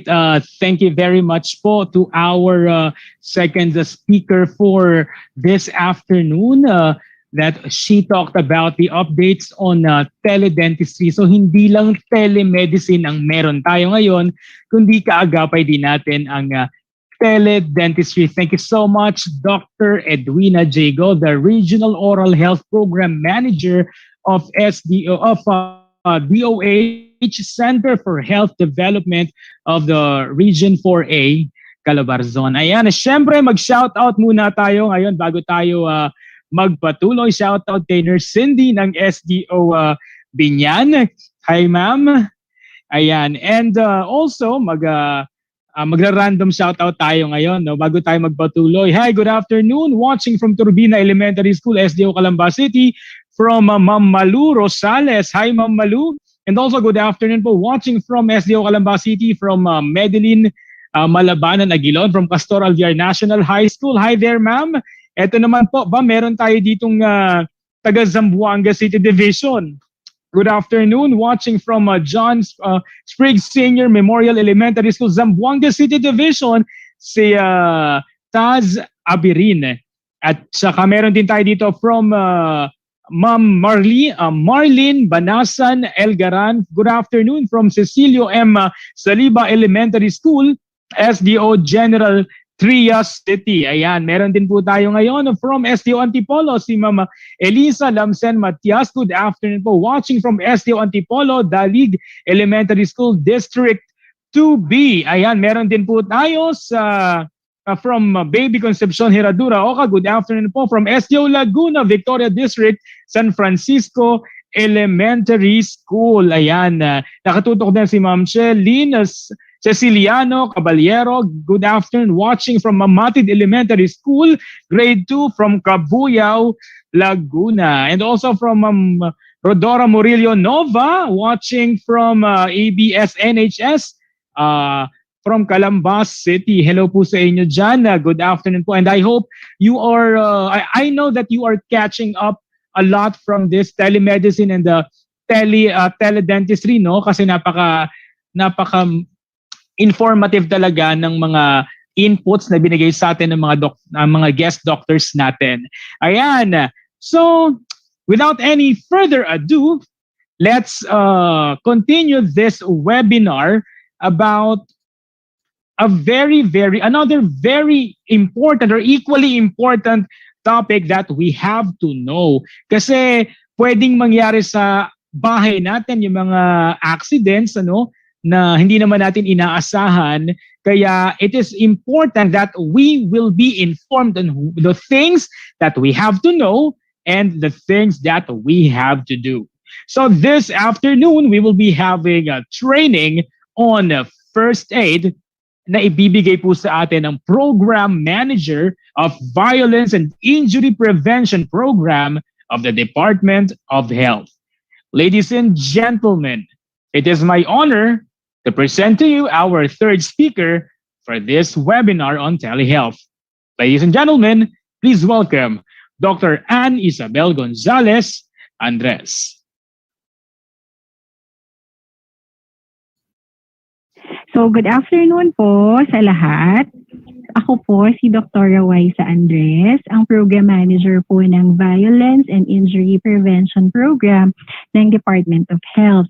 So, ako po ang mag-share sa inyo ng tips on how to prevent injuries at home at mga first aid treatments po. So, ito po ang ating outline. So, very basic, very common. Ito po yung madalas natin nakikita sa araw-araw. So dito lang po muna ako nag-dwell. Huwag na tayo sa mga komplikadong bagay. So hand washing, napakagasgas na nito, no? Paulit-ulit sinasabi para daw po matandaan, no? Kasi napakasimple niyang gawin and yet very malaki yung impact niya.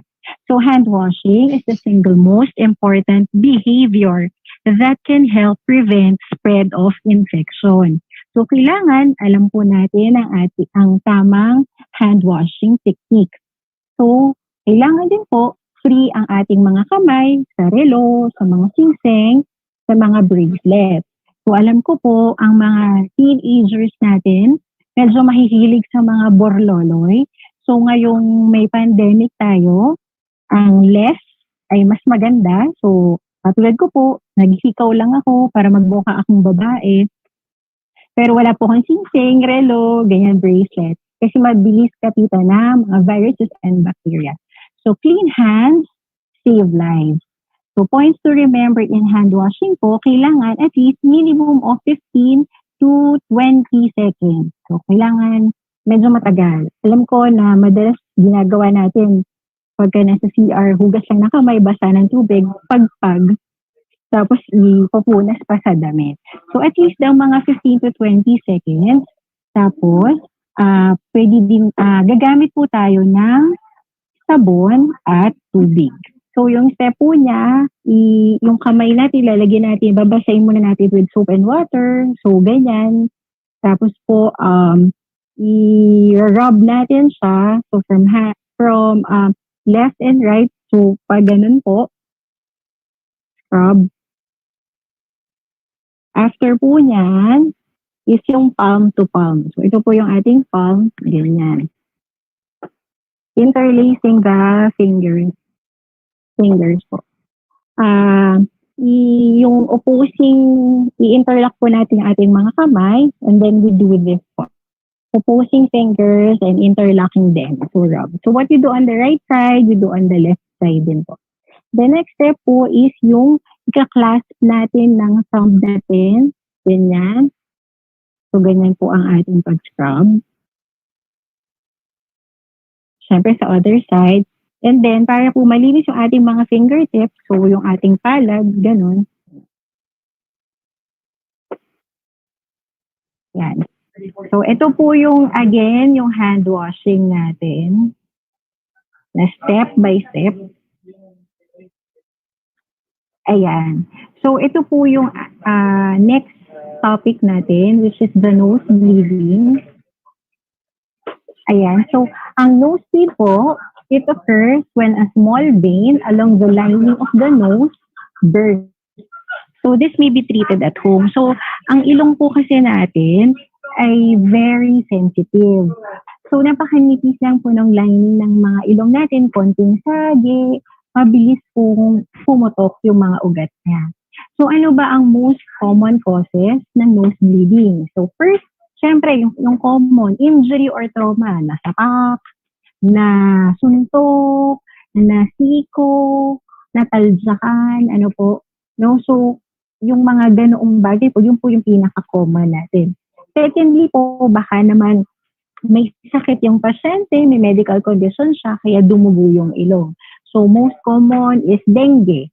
No? Pero syempre, walang tatalo pa rin po sa ating injuries. So, and then, extreme temperatures, so pag nagbago po ng temperature, kadalasan pag sobrang init, doon po nagdudugo yung ilong. So may mga tao na very sensitive ang ilong nila. Ako hindi, kasi panguyata ako, kaya hindi sensitive ang ilong. Joke lang po. No? So, anong gagawin natin kapag dumugo ang ilong ng isang estudyante, ng kaklase natin, ng anak po natin, ano? So, unang-una, ang number one rule ko sa mga what to do is to stay calm. So, kalma lang tayo, no?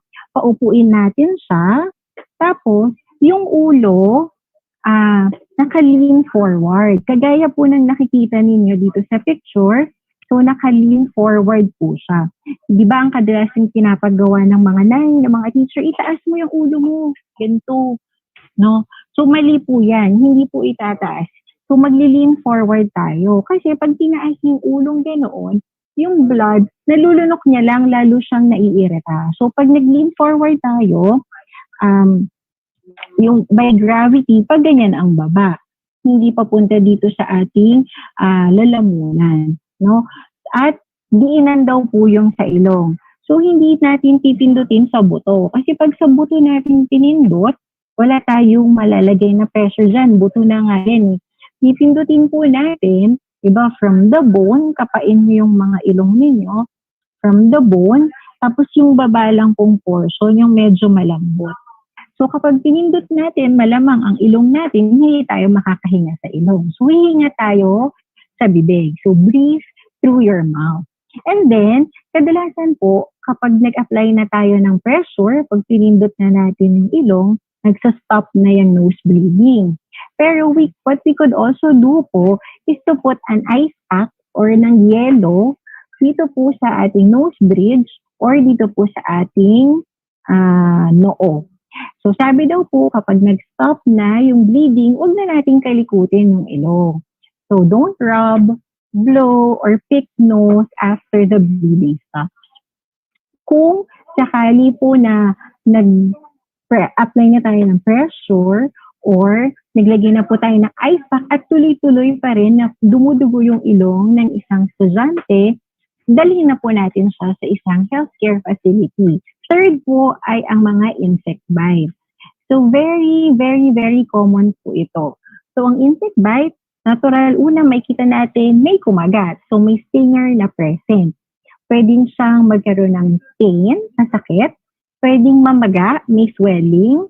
Pwedeng may pangangate, itchiness, rash, redness, pamumula, hives or wheals, or it could even lead to death kapag severe allergic reactions. Kapag sobrang, kunwari nakagat ng insekto ang isang pasyente, tas sobrang dami, talagang nag-allergy siya, severe allergic reactions, o pwede po na mahirapan siyang huminga, yun po yung anaphylactic shock na tinatawag, at it could lead to death.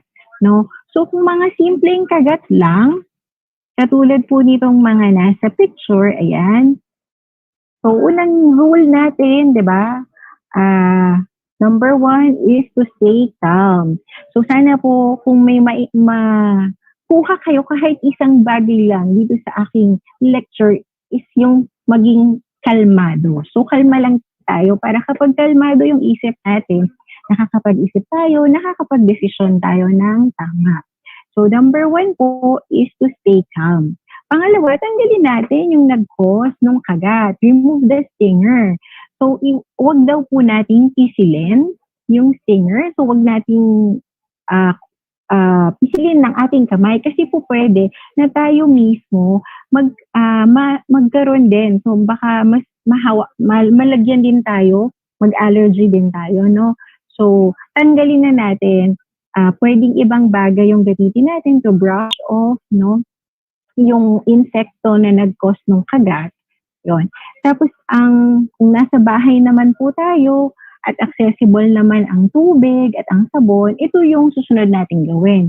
Wash natin. Wash natin with soap and then running water. So, wash natin maigi. After natin i-wash, tuyuin, pwede tayo maglagay ng cold compress ng yelo po para daw mabawasan yung pangangati at yung pamamaga. Ngayon, kung sa bahay naman natin ay meron tayong available na mga ointments at cream such as hydrocortisone cream or yung calamine lotion po, pwede natin siyang pahiran. Pero kung wala po, okay lang naman na yung yelo. Mas maganda po sana kung meron tayong cream sa bahay. Ngayon, tignan natin, dumadami ba siya? Kagaya nito pong nasa picture na ito. Usually, yung ganyan nagsisimula lang sa maliit na portion, tapos bigla siyang dadami. So, observe natin yung patient. Dumami ba? Pag dumami po ng ganyan, that's the time na baka po pwede na natin siyang dalhin sa isang health facility kasi baka magkaroon siya ng severe allergic reactions. So, ayun po. Pero kung mga simpleng kagat lang, okay lang naman na yung calamine and hydrocortisone cream. Okay. So next po is animal bite. Kadalasan, ang bahay ng isang Pilipino ay mayroong alaga. So most common ay ang aso, tapos pusa, no? So yan ang kadalasang meron tayo sa bahay. So ano ba ang rabies? So ang rabies ay isang virus na nakukuha siya mula sa kagat, kalmot.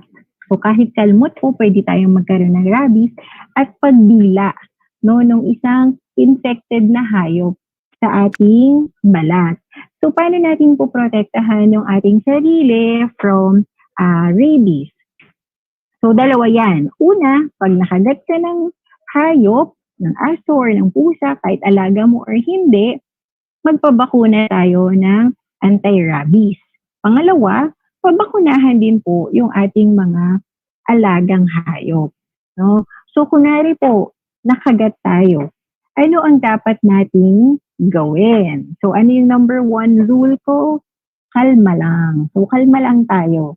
Pangalawa, hugasan. Hugasan ng sabon, tubig. As in talagang wash na wash, no? Yung area na nakagat. So after nating hugasan, pwede po nating lagyan ng alcohol or ng betadine, no? Tapos, agad po tayong pupunta sa Animal Bite Treatment Center. Ito po yung ABTC na tinatawag. So may mga health center po na Animal Bite Center din sila na nakapagbigay sila ng bakuna for rabies, no? So ang isang kagat ng hayop, kagaya po ng kagat ng aso at kagat ng pusa, ay isang emergency. So kailangan madala natin siya agad kung kailan yung araw na nakagat siya.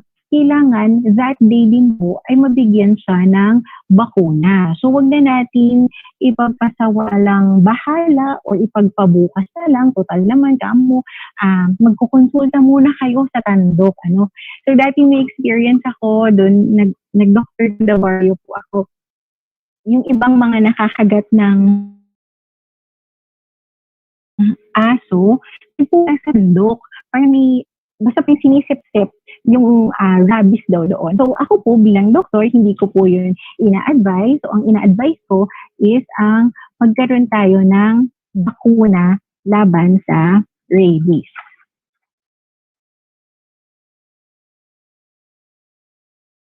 Next slide. Ayan. So ang rabies po, kadalasan pinapagsawalang bahala. Pero ito po ay 100% fatal. So ito ay talagang nakakamatay. 100% nakakamatay. Pero 100% rin na po pwedeng maiwasan. So it is a 100% fatal and 100% preventable. So paano ba maging responsabling tagapag-alaga ng hayop? So number 1, pabakunahan yung ating alagang aso. So, sa 3rd month niya, bagong panganak, sa 3rd month, pabakunahan na natin siya. Pwede pong sa ating mga veterinaries o kaya man po sa may mga munisipyo, sa department, sa DA, no? Nagbibigay sila ng libreng bakuna or sa barangay nila, nakikipag-coordinate si kapitan, sa DA, Department of Agriculture, para magkaroon ng libreng bakuna para mabakunahan ng libre po yung mga alagang hayop or pusa. So, after the 3rd month nung aso, yearly binabakunahan yung ating aso. So, tanong, doktora, pag nabakunahan na ba yung aso ko, hindi na rin ako magpapabakuna. So, kailangan pa rin natin magpabakuna. So, basta pag nakagat po kayo ng aso, ng pusa, nakalmot, kailangan pa rin pong bakunahan. Isa po, huwag natin pabayaan na gumagala-gala yung ating mga alaga. So, po pwede yung alaga natin, wala namang rabies, kaya lang nakagat siya ng isang hayop na merong rabies. So, maaaring magkaroon din po yung ating mga alaga. Pangatlo, bigyan ang alagang aso ng malinis na pagkain, paliguan, at panatilihing malinis ang kanyang tirahan. No? So para maging hindi lang tayo basta alaga ng alaga, kailangan alam natin yung responsibilities natin sa pag-aalaga. So kailangan nila ng malinis na pagkain, paliguan, at tirahan. Parang tao din, no? And number 4, alamin ang mga dapat at hindi dapat ibigay na pagkain sa alaga. Ito naman, hindi ibig sabihin na kung ano ang pupwedeng kainin ng tao, ay pupwede na rin kainin ng aso. So, hindi po ganun kagaya ng mga chocolate or ng mga pagkain na may caffeine, hindi yun po pwede sa aso. Pwede kasing magsuka, magtaing, mag-seizure at mamatay yung alaga natin. Kagaya din ng mga grapes or yung mga citrus na pagkain at mga raisins, hindi rin yun po pwede sa ating mga alaga kasi pwede mag-cause po ng kidney failure. So, pwede tayong mag-search kung ano-ano yung mga pagkain na po pwede sa ating mga alaga at hindi po. So, ang next topic natin ay ang poisoning. No? So, ang poison po ay kahit anong substance na pwedeng mag-cause ng illness or ng death. So, pwedeng magkasakit or mamatay yung isang tao pag nalason. Pag pumasok po sa ating katawan or it comes contact with the skin. No, may routes of entry ang mga poison. So, pwedeng through ingestion, so mainom niya, pwedeng inhalation, so malanghap po niya, at pwedeng absorption, dumikit po sa ating balat. So, number 1 is yung ingested poison. Madalas, ito po yung common. Di ba, meron tayong mga bote ng 1.5, no? Tapos, pinaglalagyan ng mga gas, ng insecticide, mga ganoon. Tapos, hindi nalilabel, iiwan sa sulok ng cabinet, no? Tapos, kunwari ginamit, pagkagamit, naiwan lang sa lababo. Tapos, hindi na alam na pagkamalan na tubig. Kasi clear lang kadalasan yung ibang mga agents no? So, clear na inom, akala tubig na inom, ayun, nag-cause na po ng poison. So, kaya mag-ingat po tayo dito kung gagamit man tayo ng mga ganitong empty container bottles, make sure na i-label natin siya properly. So, kahit sa pentel pen or masking tape, tapos susulatan natin at make sure natin na nakatago siya sa pinakasulok-sulukan na hindi makikita or makahawakan ng mga bata sa ating mga bahay, no? So, itong mga ingested poisons, ang example po nito ay mga insecticide, pesticides, kerosene, acids, alcohol, mga gamot, no? So, pwede rin mag-cause ng poison ang mga gamot, poisonous plants, at mga contaminated food and water. So, anong signs and symptoms na may nainom siya na poison? So, po pwedeng magkaroon po ng pagsakit sa tiyan, abdominal pain, cramping, pwede po gusto niyang sumuka or nagsusuka na talaga siya, po pwedeng nagtatae, po pwedeng nalapnos kanyang bibig, or may amoy yung kanyang bibig. Pwede din pong drowsiness, yung parang lasing na siya, tulog ng tulog, or nawala na talaga siya ng malay. At makikita natin, usually, dun sa kung saan natin siya dinatnan, sa paligid niya, nandun din yung poison na nainom niya. Yan. So, anong gagawin natin? Ang number 1 rule is to stay calm. So, kalma lang tayo. Check natin kung conscious yung isang tao.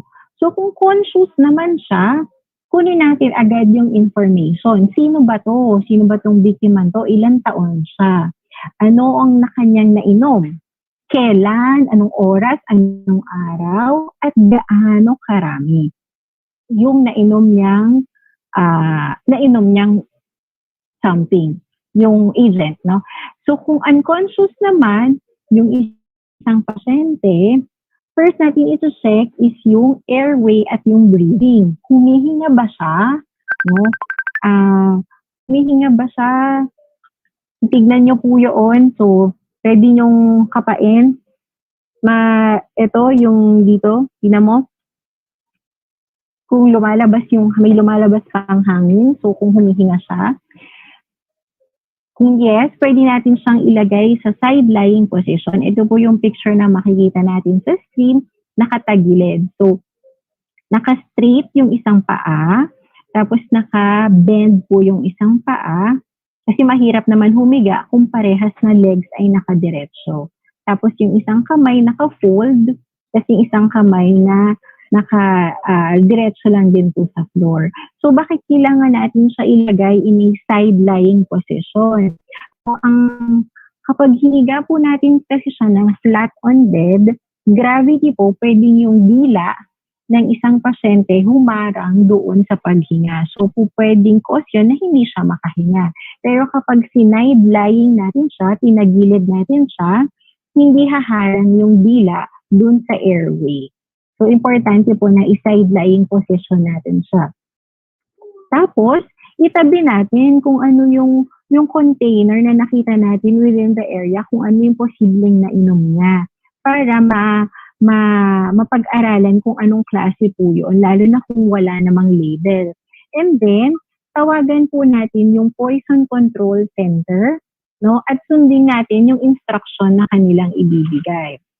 Kung hindi daw po natin matawagan, pwede na daw nating dalhin yung ating victim to the nearest hospital. So dito po sa ating slide, nilagay ko po ang number ng ating National Poison Management and Control Center. Sa UP po yan, sa PGH, no? So pwede po nating i-save itong mga numbers na ito. In case of emergency, pwede natin silang tawagan. So ano yung mga dapat, hindi pala dapat gawin?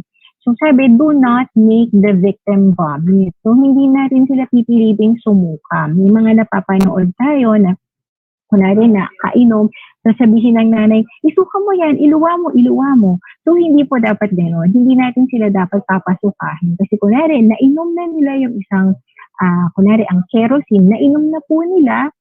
So nag-damage na yon dun sa lining ng esophagus natin o yung daanan papunta sa tiyan, no? Kapag sinuka pa niya ulit, so babalik ulit niya yun yung kerosene, magkukos pa ng further damage dun sa esophagus. Kaya hindi natin sila pinipilit sumuka. Tapos, do not administer anything by mouth unless na inabisuhan tayo nung poison management control personnel na sige, ito ang ipainom mo or ito. So otherwise, kung walang advice ng isang medical personnel, huwag po nating painumin ng kung ano-ano. So di ba po, pwedeng makuha ang poison through ingestion. Pangalawa, through inhaled poison. So ito po yung smoke or fumes from chemicals and carbon monoxide. So ano ba ang signs and symptoms nito? Pwedeng nausea, so naduduwal-duwal siya. Vomiting, nagsusuka na po. Difficulty of breathing, nahihirapan huminga. Chest pain, masakit ang dibdib. Inuubo, cough, hoarseness, paos, namamaos na. Burning sensation sa lalamunan, so medyo mainit. No? Tapos, pwedeng blue na po ang kulay ng kanilang mga labi o kaya man ng bibig. Pwede rin merong dizziness, nahihilo. Headache, masakit ang ulo, seizure. So, nanginginig siya at pwede rin unresponsive na. So, unconscious na yung pasyente. So, ano ba ang most common inhaled poison? Ito po yung carbon monoxide. No? So, ano yung kailangan natin gawin? So, number 1 rule is to stay calm at i-ensure natin na safe po yung paligid. No? Kung hindi safe yung paligid, dalhin natin siya sa isang lugar kung saan siya safe. Tapos, tanggalin natin siya dun sa environment na meron. Kasi syempre, kung inhaled din, so may mga smoke sa isang kwarto, tatanggalin natin siya dun sa kwarto na yun. No? Kasi pag pinabayaan natin siya doon, tapos pati ikaw kasama ka, saka yung nag-rescue ay mapahamak din. So, baka dalawa na silang biktima. Imbis na makatulong ka, nakadagdag ka pa, no? So, remove all contaminated clothing from the victim. Tanggalin natin yung damit na po pwedeng kontaminado ng poison. So, siguraduhin lang natin na kapag tinanggal natin yung mga bagay na yon or damit na yon, hindi natin makukontaminate yung sarili natin sa gagawin nating proseso. So, kailangan din po natin ibuksan yung airway. So, kailangan nakakahinga ng fresh air yung ating victim. So, iti-check din natin ang kanyang airway, breathing, circulation, humihinga ba siya, no? May pulso ba siya? Ibig sabihin ng may pulso, may circulation doon. So, the next step is to take the victim to the hospital na po. Or kung wala man tayong ma-monitor na airway, hindi siya humihinga, wala kang nakakapang pulso, dalhin na din agad sa ospital. So, ang next natin ay ang absorb poison. So, pwedeng ma-absorb sa ating balat through unbroken skin. Kagaya po ng mga cleansing fluids, mga chemicals, agricultural chemicals, pesticides, industrial products, secretions ng mga poisonous plants. So, ano ang mga signs and symptoms nito? Pwedeng mamula yung balat, magkaroon ng rash or may blisters yung mamaso, lumobo yung top layer of the skin. So, pwede mainit or dry ang balat at ang dry ang lips. Pwede ring nasunog, yung parte ng balat. Pwede may itching, skin irritation, nanlalabo yung paningin, nahihilo, masakit ang ulo, at pwede ring mayroong seizure at unresponsiveness. So, anong dapat natin gawin? Ang number one,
tubig, ng soap, at pwede rin natin sabihin dun sa ating victim kung pwede siyang maligo. At after nun, saka natin siya dadalhin sa ospital.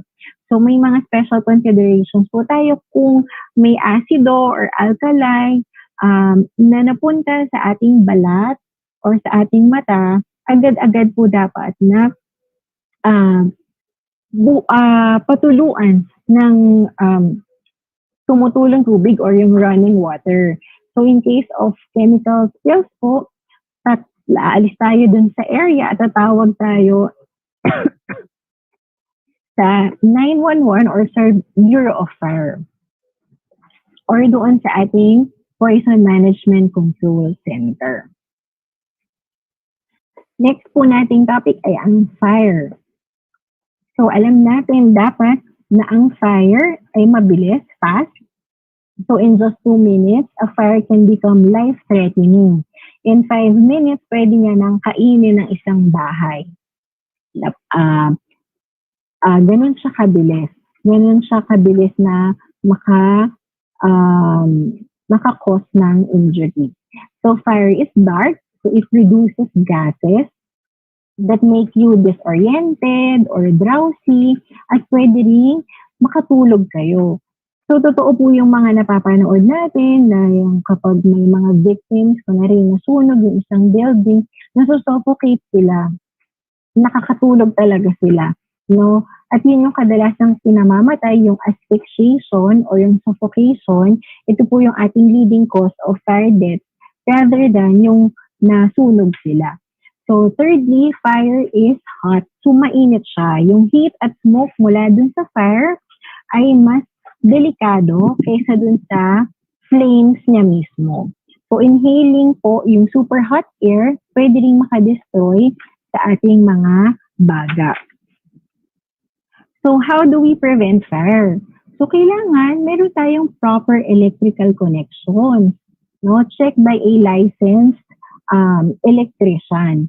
So, kagaya po ng nasa picture, iwasan po natin yung mga duktong-duktong na mga, ang tawag dyan. Yan, yung nasa picture, duktong-duktong na ganyan, isang saksakan lang, tapos ang daming na nakakabit, kasi ito po ay pwedeng mag-cause ng mga short circuit at magtuloy-tuloy into fire, into sunog. So, pwede din po natin i-inspect yung mga appliances natin kung loose ba yung cords nila or expire ba yung, exposed yung wire niya mismo. So, pag nga gano'n, medyo kailangan na natin pong palitan, para maiwasan ang mga sunog. Thirdly, ito, napaka-common ito. Unplug daw natin yung ating mga appliances after use. So, kadalasan, di ba, ito, napaka-common ito, yung cellphone and the charger. So, madalas, so charge natin yung cellphone natin. Pagkatapos na mag-charge, kukuha na natin yung cellphone. Tapos, naiwan na lang nang nakasaksak yung charger. Common ito. So, ingat po tayo sa mga ganito, kung lalo na kung may mga bata tayo sa bahay, no, na pwede nilang masubo yun at habang nakasaksak, makukuryente yung bata. Tapos, itabi daw po natin ang ating mga posporo o yung mga sumasabog na mga bagay, yan, mga flammable liquids, lighters, and other combustible materials away from the reach of children. So, itago natin sila nang hindi nila mapaglaruan. Isa din po, never leave cooking unattended. So, yan, nagsasalang, tapos mapapaupo sa sofa, makanood ng TV, nakalimutan na may nakasalang pala, nasunog na po yung nakasalang. So, buti nga sana kung masusunog lang, pero kung yung bahay natin yung masusunog, no po yun. No? Tapos, do not leave lighted candles, gas lamps, and mosquito coil. So, pag nagkakaroon ng sunog, kadalasan ito yun. May naiwanang kandilang nakasindi. Kung nagwa-brown out naman sa Pilipinas, no, naglagay ng kandila, malapit sa bintana, binuksan ng bintana kasi mainit. Pag brown out, no, hinangin yung kortina, dumikit dun sa kandila, ayun, next part na po ng sunog. At yung mga ating katol na naiiwanan po. No? Pangatlo, never smoke in bed. So, para sa mga estudyante natin, no talaga na magsigarilyo. At kahit hindi lang sa estudyante, sa mga magulang din. So, hindi cool ang manigarilyo. No? It is 100% bad for your health. So, walang benefit na maganda na maibibigay ang sigarilyo. So, wag din daw po natin itapon yung mga pinagsigarilyuhan sa mga dry leaves, sa mga basurahan, o mga bagay na po pwede pong umapoy. Maganda rin daw po na meron tayong escape plan, escape route na i-discuss within the family. Lalo na po kung medyo may kalakihan po yung ating bahay, at least alam natin sa mga plans natin, no, matuturuan natin yung ating mga anak na dito tayo pupunta in case magkaroon ng sunog, no? Kung sarado ito, pwedeng dito ka dumaan, no? Yun po. Next. So, during fire naman tayo, do not panic. So, ayan ulit, kalma lang ulit, paulit-ulit na lang. So, sana matutunan nyo, no, na kumalma ngayong araw na to. So, kung merong sunog, immediately get out of the house. So, umalis na tayo dun sa area na yon at tumawag sa fire department. So, pag umalis daw tayo, kunwari nag-escape tayo, no, maganda daw na kapain natin yung pintuan. Kunwari, nakulong tayo sa bahay, nakasara yung pintuan, bago natin siya buksan, dadamahin natin, kakapain natin, mainit ba siya? Kung mainit siya, malamang kasi may apoy doon. No? So, wag na natin siyang buksan, do not open it, and find another way out. Katulad po ng bintana. Ngayon, kung hindi ka naman makakatakas, makaka-escape dun sa bintanang yun, baka maliit masyado, hindi ka kasya, pwede tayong magsabit ng white sheet or kung ano man merong malaking tela, no, dun sa kwarto, isampay natin dun sa window, galaw-galawin natin para maka-call ng attention. No? Makita nila na, uy, kailangan ng tulong ng bahay na yun. So, ngayon naman, kung ang pinto naman daw ay malamig, no, pwede natin siyang buksan, dahan-dahan. And make sure that the fire or smoke is not blocking. No? So, tandaan po natin na ang hot air or yung smoke po, it goes up yan. cold air, it goes down. So yung mga aircon, pag nasa kwarto tayo may aircon, gusto niyo ng malamig, doon po kayo sa lapag. Doon kasi pumupuna ang cold air sa baba. Pero ang hot air sa taas. Kaya it is important na kapag may sunog, prepared tayong gumapang. No, kasi pag gumapang tayo, hindi natin malalanghap yung mga smoke na nasa upper portion po ng kwarto. So pag nakaalis na tayo, i-close natin yung door. Yan. So ayan, maganda nga po na meron tayong escape plan at escape route. Kung matatandaan yan ng mga bata, kung na-train natin sila na kapag may sunog, dito tayo pupunta, ganyan. So magagamit po nila yon in case of fire. Kung magkaroon naman na on the process na palabas ka at nasunog yung parte ng damit mo, no? So ang gagawin mo, huminto, no? Tapos drop down at roll. So mag-roll tayo hanggang matanggal yung apoy. Yun yung way ng pagpatay sa apoy, hindi yung ganon. Hindi po ganon. No? So stop, drop, and then roll para po mamatay siya. At pag nakalabas na daw tayo sa isang lumiliyab na building or sa ating bahay, stay out na daw. So do not go back inside for any reason. Get out and stay out. Kagaya po ng nasa picture. Papasok lang daw po tayo dun sa bahay or dun sa building kapag sinabi na nung fire department or team leader na nila na okay na, safe nang pumasok sa loob. At kung tayo naman daw ay merong burn injuries or nasunog yung parte ng katawan natin, pumunta daw tayo sa ating health facility. Next po is ang ating burn. So kung may fire, malamang pwedeng magkaroon ng burn. So ano ba ang burn? Ito ay resulta ng direktang contact sa heat energy. So pag sinabi natin burn, meron siyang causes of burn at merong depths of burn. No? So pag sinabi natin causes of burn, yan yung thermal burn, electrical burn, at chemical burn. Pag sinabi natin depth o yung lalim ng sunog, yan yung first degree, second degree, third degree, at fourth degree. So, dito muna tayo sa ating thermal burn. So, ito ang most common, no?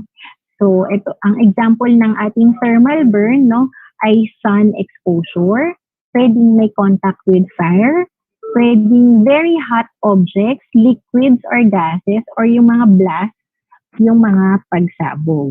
So kung nakikita natin picture dito sa ating screen, ito po yung bata na natapunan ng mainit na tubig. Ayun, so merong contact with very hot object, kaya nalapnos yung kanyang balat. Ganun din po dito sa ating isang picture. Ang difference lang nila, ito, nalinis na to, natanggal na yung mga blisters. Ito po ang blisters. So yan ay hindi pinuputok, okay? Kung hindi po tayo medical personnel, wag po natin putukin kasi baka mas lalong ma-infect yung pasyente. So another cause of burn po ay ang ating electrical burn. So ito naman daw yung may direct contact sa mga live electrical currents or yung lightning katulad po ng kidlat. Next po is ang ating chemical burn. Ito naman yung direct contact with a corrosive substance. So pwedeng yung substance na to ay solid, pwedeng liquid, or pwedeng gas. So ang pwedeng mangyari, ganyan po, parang nalapnos yung balat, ayan, nagkaroon po ng blisters, no, lumobo siya. Yan. Ito naman po ay batang nagpahena, tapos nagkaroon siya ng irritation dun sa substance ng henna. Kaya, ayan po, nasunog. So, markang-marka yung design ng henna. So, ingat tayo pag nagpahena tayo. Ayan. Pag sinabi din naman po natin depth of burn, di ba? Katulad po ng nasabi ko kanina, ito yung first, second, third, and fourth degree burn. So, ang pinaka-common po, itong first degree burn, no? Ang ina-affect lang nito ay yung ating top layer ng skin, which is the epidermis. So, dahil ito ay mababaw lang, superficial siya, ito yung pinaka-common. No? Ang pinaka-common na first degree burn ay ang sunburn. So halos lahat tayo naka-experience na nito. No?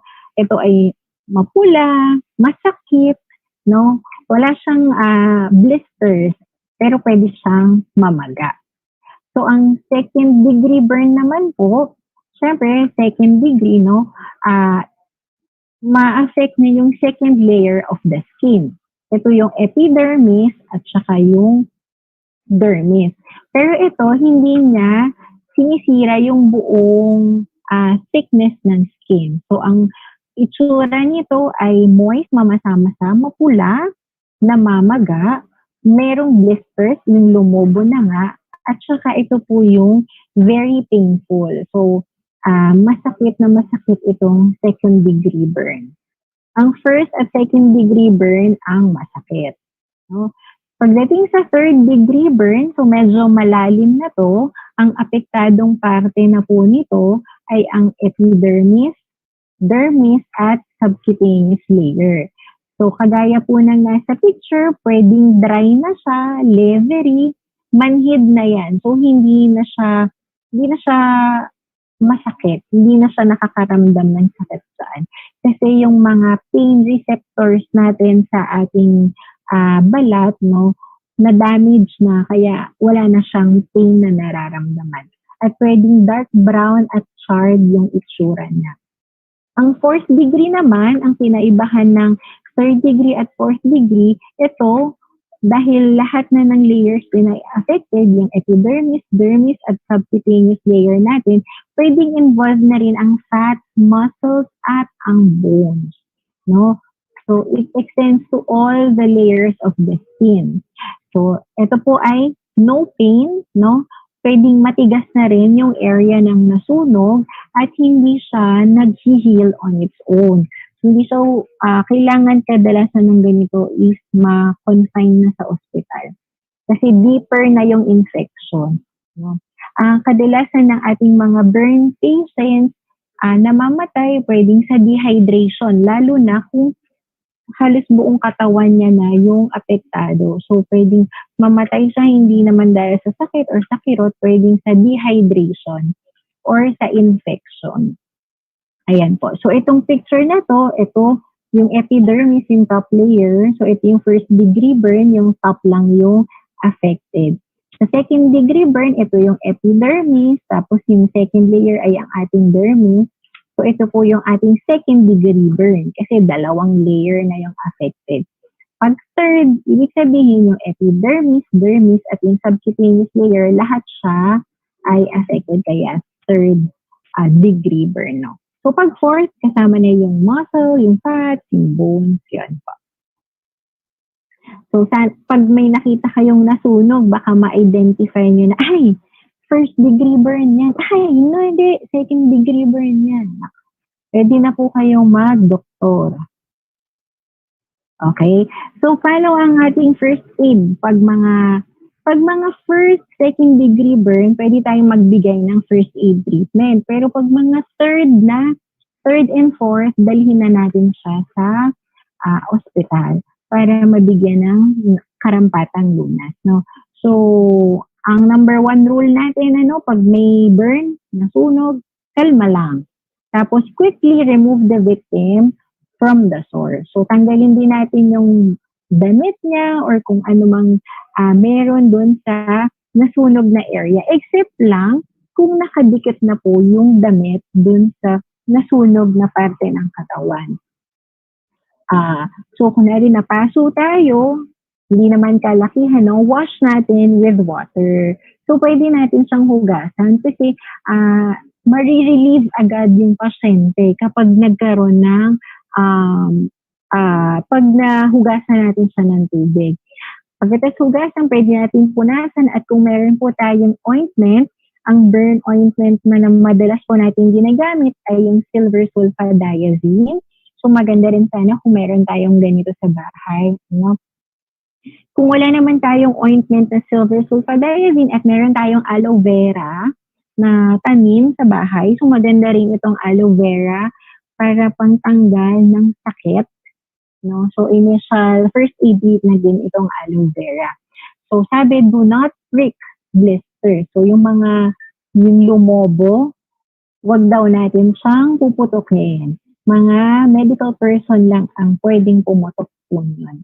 Kasi po pwedeng lalong ma-infect, no, yung sugat. Next, do not apply ice. So, wag daw yellow ang ilagay natin. So, imbus na yellow, tubig na lang, hugasan mo, tapos lagay agad ng silver sulfadiazine. Kung sobrang laki naman ng area na nasunog, hugasan natin, lagyan ng ointment at dalhin sa health center or dun sa health facility. No? Kung walang silver sulfadiazine, hugasan, tapos tsaka dalhin sa health facility. Huwag na natin siyang pahiran ng mga, ano bang common na ginagamit? Toothpaste. Yan. Kasi malamig, no? So, malamig yung feeling ng toothpaste. Kala nila okay lang yun. So, hindi po. Hindi natin siya papahiran ng toothpaste. Hindi natin siya papahiran ng mga langis, ano? So, kung magpapahid lang kayo, yung silver sulfadiazine na yung gamitin natin. Okay? Kasi pag mga langis-langis pa, lalo pang mairita yung balat ng patient natin. Kapag naman daw for chemical burns, no? So chemical, whether wet or dry, so kalma lang po ulit. Tanggalin natin yung biktima dun sa environment, dun sa source, no? Blot off natin or i-brush off yung chemical mula dun sa balat. So not necessarily yung kamay natin yung gagamitin natin. So gagamit tayo ng ibang gamit para matanggal natin yung chemical na yun. And then flush with water. So very important, wash with water. Running water for at least 20 minutes para talagang matanggal yung chemical. Tapos do not apply anything at dalhin na natin siya sa healthcare facility. Ganun din po pag sa mga electrical burns, no? Tanggalin natin siya ulit dun sa source, no? Huwag tayong mag-apply ng kung ano-ano at dalhin na natin siya sa healthcare facility. Kadalasan kasi ng mga chemical burns at yung mga second and third and fourth degree burns, medyo malala na siya. So, kailangan na natin pumunta sa ospital kasi kailangan na rin mabigyan na antibiotic yung pasyente kasi pwedeng sa infection naman siya madali. Okay? So, I think ito po, second to the last topic natin, ang wounds. So, very common ito. So, ang wounds po ay mga common injuries sa balat at sa mga tissue na po pwedeng nangyari dahil nagkaroon ng exposure sa external forces. So, ang wound, dalawa lang yan. It's either closed or open. No? Pag closed wound, so, syempre closed nga siya at intact yung skin ng isang tao. Ang damage niya ay nasa ilalim ng skin. So, pwedeng sa mga tissues, kagaya po ng picture na nakikita ninyo sa screen, no? Pwedeng, sa umpisa naman ng pasa, hindi siya agad violet. So, pwedeng mapula lang siya, no? So, may redness, pwedeng mamaga siya, no? Tapos later on, mag-violet na siya. Yung hematoma. Tapos, kung sobrang laki talaga nung pagpapasa, pwedeng may internal bleeding na doon. No? So, ito po ay example ng isang closed wound. So, ano ang dapat nating gawin kapag nagkaroon ng closed wound? Kagaya niyan, no? So, immediately, lagay po tayo ng cold compress. So, malamig siya. Tandaan natin cold. Cold muna. Malamig muna yung unang ilalagay. So, lagyan na agad ng cold compress, no? Every 2 to 3 hours sa unang 24 oras. magko-cold compress po tayo. Tapos, after nung 24 hours na yon na cold, cold, cold, ang susunod na po natin ilalagay ay yung hot. No? So, ang cold, iniiwasan niya na mas magpasa pa siya, na mas mag-swell, mas bumukol pa siya. Sunod na nga, after the cold is yung hot. Ano po? Mag-hot compress po tayo, 15 minutes, 3 times a day, sa second day na po. Kung may closed wound, ang second type natin ng mga wound ay yung open. So, ito na yung medyo madami. So, syempre, open, broken yung skin surface niya. So, pwedeng abrasion, laceration, incision, puncture, amputation, or avulsion. So, kung abrasion, ito po yung galos o yung gasgas, pinaka-common to, no? It affects only the top layer of the skin. So, hugasan natin yung sugat immediately with soap and water.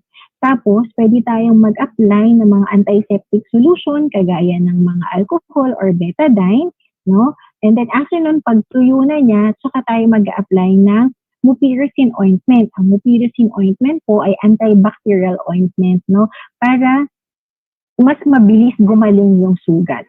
So, mas maganda kapag mga galos o gasgas ay hindi natin siya tatakpan para mas madali pong matuyo. So, ito yung example ng mga galos. Next ay ang ating laceration o yung punit. Kadalasan ito ay nag-cause na pag tumama tayo sa mga blunt objects kagaya ng bato o ng kahoy or something na matigas. Pero hindi sharp, no? So, matigas lang siya. So, kapag nagkaroon ng laceration o punit sa balat, number 1 na gagawin is yung hugasan ng malinis na tubig. So, wash natin siya, running water, Tapos, iko-control natin yung pagdudugo. So, tandaan natin, parate, pag may bleeding, iko-control dapat yung bleeding. So, kailangan ma-stop natin yung bleeding. Kung kunwari, ang kagaya po nung nasa screen natin, dito yung sugat niya. Pag naglagay tayo ng pressure dito, no? Dito sa mas mataas na portion, pag dyan tayo naglagay ng pressure, makakatulong po yan para huminto yung pagdudugo. So, kunwari dito nga yung sugat, no? Dito tayo mag-a-apply ng pressure. Hindi dito. Dito, syempre pag ganito yung blood flow, lalabas lang yung dugo. Pag dito tayo naglagay ng pressure. Pero pag dito tayo naglagay ng pressure, pag ganun yung blood flow, so dito mas-stop na, no? Kung hindi naman gaanong kalaki. Kasi kapag naman, syempre yung severity po ng sugat, kapag malaki talaga siya, ang tendency, malakas siya magdugo. Pero kung hindi kalakihan, hindi naman ganun lakas magdugo. Pero pag nag-apply tayo ng pressure, matutulungan natin na ma-stop agad yung bleeding. So, pag nag-apply tayo ng pressure, after natin hugasan, pwede tayong maglagay ng mga antiseptic solution niya, kagaya ng betadine and alcohol, and then after that, yung ating ointment. Kapag naman sobrang nag-apply na tayong pressure, hindi tumitigil ang pagdudugo, that's the time na kailangan din natin silang dalhin sa healthcare facility. Ito pong picture na nandito, medyo malaki na to, no? So, medyo matagal to mag-bleed. At pangit din kung hindi natin siya dadalhin sa ospital or sa healthcare facility. Sa mga ganitong klaseng sugat po, medyo malalaking laceration, maganda po dito, tinatahi na. Kasi, pag tinahi natin siya, unang-una, maganda yung wound healing. So, maganda yung mabilis siya gagaling. Tapos hindi nakabuka. Kadalasan kasi yung mga nakikiloid, yung mga hindi natatahi. Pero pag pinagdikit po yan, kapag pinahi, no, maganda ang wound healing yan at mas mabilis siyang gagaling. Ganon din po dito sa incision or yung hiwa. Kapag sinabi natin incision, ang cut nito ay galing sa sharp na object. Kung ang laceration, blunt object, so matigas lang pero hindi siya sharp, sa incision, sharp po siya. So, pwedeng kagaya nitong nasa picture, no, mas malinis yung hiwa niya kaysa sa laceration. Kasi nga, matalim yung nakasugat sa kanya, pwedeng blade, pwedeng glass, no? Yun yung mga po pwedeng mag-cause ng incision. So, pag may mga ganyan, no, wash agad natin with water and then control the bleeding na, no? So, didiinan natin para mag-stop yung bleeding. Pag nag-stop, lagay na tayo ng antiseptic solution such as betadine and alcohol. And then, kung meron tayong mupirocin ointment sa bahay, which is yung antibacterial ointment natin, maganda na lagyan natin siya. Pwede na tayong maglagay ng mga ointment, mga every 4 hours kasi lalo na kung nasa exposed areas, mabilis matanggal yung ointment. So, pwede every 4 hours magpapahid tayo ng ointment. Ano po? Just make sure na pag nagpahid tayo ng ointment, nalinis natin yung sugat. Pero kung tuloy-tuloy pa rin yung pagdudugo, no, dalhin pa rin natin siya sa ospital. Kagaya po nitong mga nasa picture, medyo malalaki na po yan, better pa rin na matahi siya para mas mabilis gumaling at mas maganda yung wound healing niya. So next po ay yung puncture o yung tusok, no? Pwede naman ang tusok kasi ay sharp din at pointed object ang nag-cause niya. So kunwari natusok tayo, pwede namang ayan, katulad po na nasa picture, pako, pwede rin namang maliliit kagaya ng mga karayom, di ba? Punctured pa rin naman siya. So, tusok siya. Ang gagawin natin, kung kunwari maliit lang yung nakatusok sa atin, tanggalin natin. No? Pero kung yung malalaki, kagaya nitong nasa picture na pako talaga, no, hindi natin siya tatanggalin. Hayaan lang natin siya, huhugasan lang natin ng tubig, buhusan natin ng betadine or ng alcohol, and then dalhin na natin sila sa healthcare facility. Kasi kapag tinanggal natin to, no, so pwedeng pagtingin mo ng ganyan, ang reaksyon ng tao, hugutin mo. So hindi po natin hinuhugot yan kasi pwedeng in the process na paghugot natin, mas ma-injure natin yung tissues at yung mga blood vessel, no? So mas magkukos pa ng injury. Hayaan natin yung mga medical personnel ang gumawa po noon. So, next is yung amputation. So, putol. Kagaya po nitong nasa picture, no? Medyo morbid yung ating picture, pero itong perfect example ng amputation. So, una, i-control natin yung bleeding, katulad yan sa kamay, no? So, again, pag dito ganyan na putol, ang pressure natin dito sa mas mataas na portion. Pwede nating talian, apply tourniquet para ma-minimize natin yung bleeding, no? Tapos ngayon, yung naputol na part, hindi natin yung itatapon. Kasi, lalo na kung agad-agad nakita mo ito yung naputol na part, pwede kasi pa yan iduktong, no? So, ang gagawin natin, ilalagay natin siya sa moist dressing. So, kumuha ka ng tela, basain mo, ibalot mo yung naputol na part, tapos ilagay mo siya sa plastic at saka mo ilagay sa yelo. Tapos dadalhin mo yun, pati yung biktima, sa health center, sa health center or sa hospital para mabigyan siya ng karampatang lunas. So, yung mga ganyan, may mga incident po na ikakabit pa naman. Pero kung masyado nang matagal, yung sa timing, pwede rin po na hindi na. So, putol na talaga siya. Pero may mga chances po na kung madadala natin agad sa ospital, na iduduktong pa po yan ng mga surgeon. And ito pong avulsion o yung tuklap, kadalasan ito yung mga sumabog, naputukan, yan yung avulsion. Huhugasan ulit natin ng tubig and then apply pressure para ma-minimize yung bleeding at dalhin na natin sa isang healthcare facility. So, wag naman sana yung mga ganyang insidente. Medyo nakakatakot na. Pero kahit nakakita na kayong ganyan, number 1 rule natin is to stay calm. So, kalma lang. Okay? Kalma lang tayo.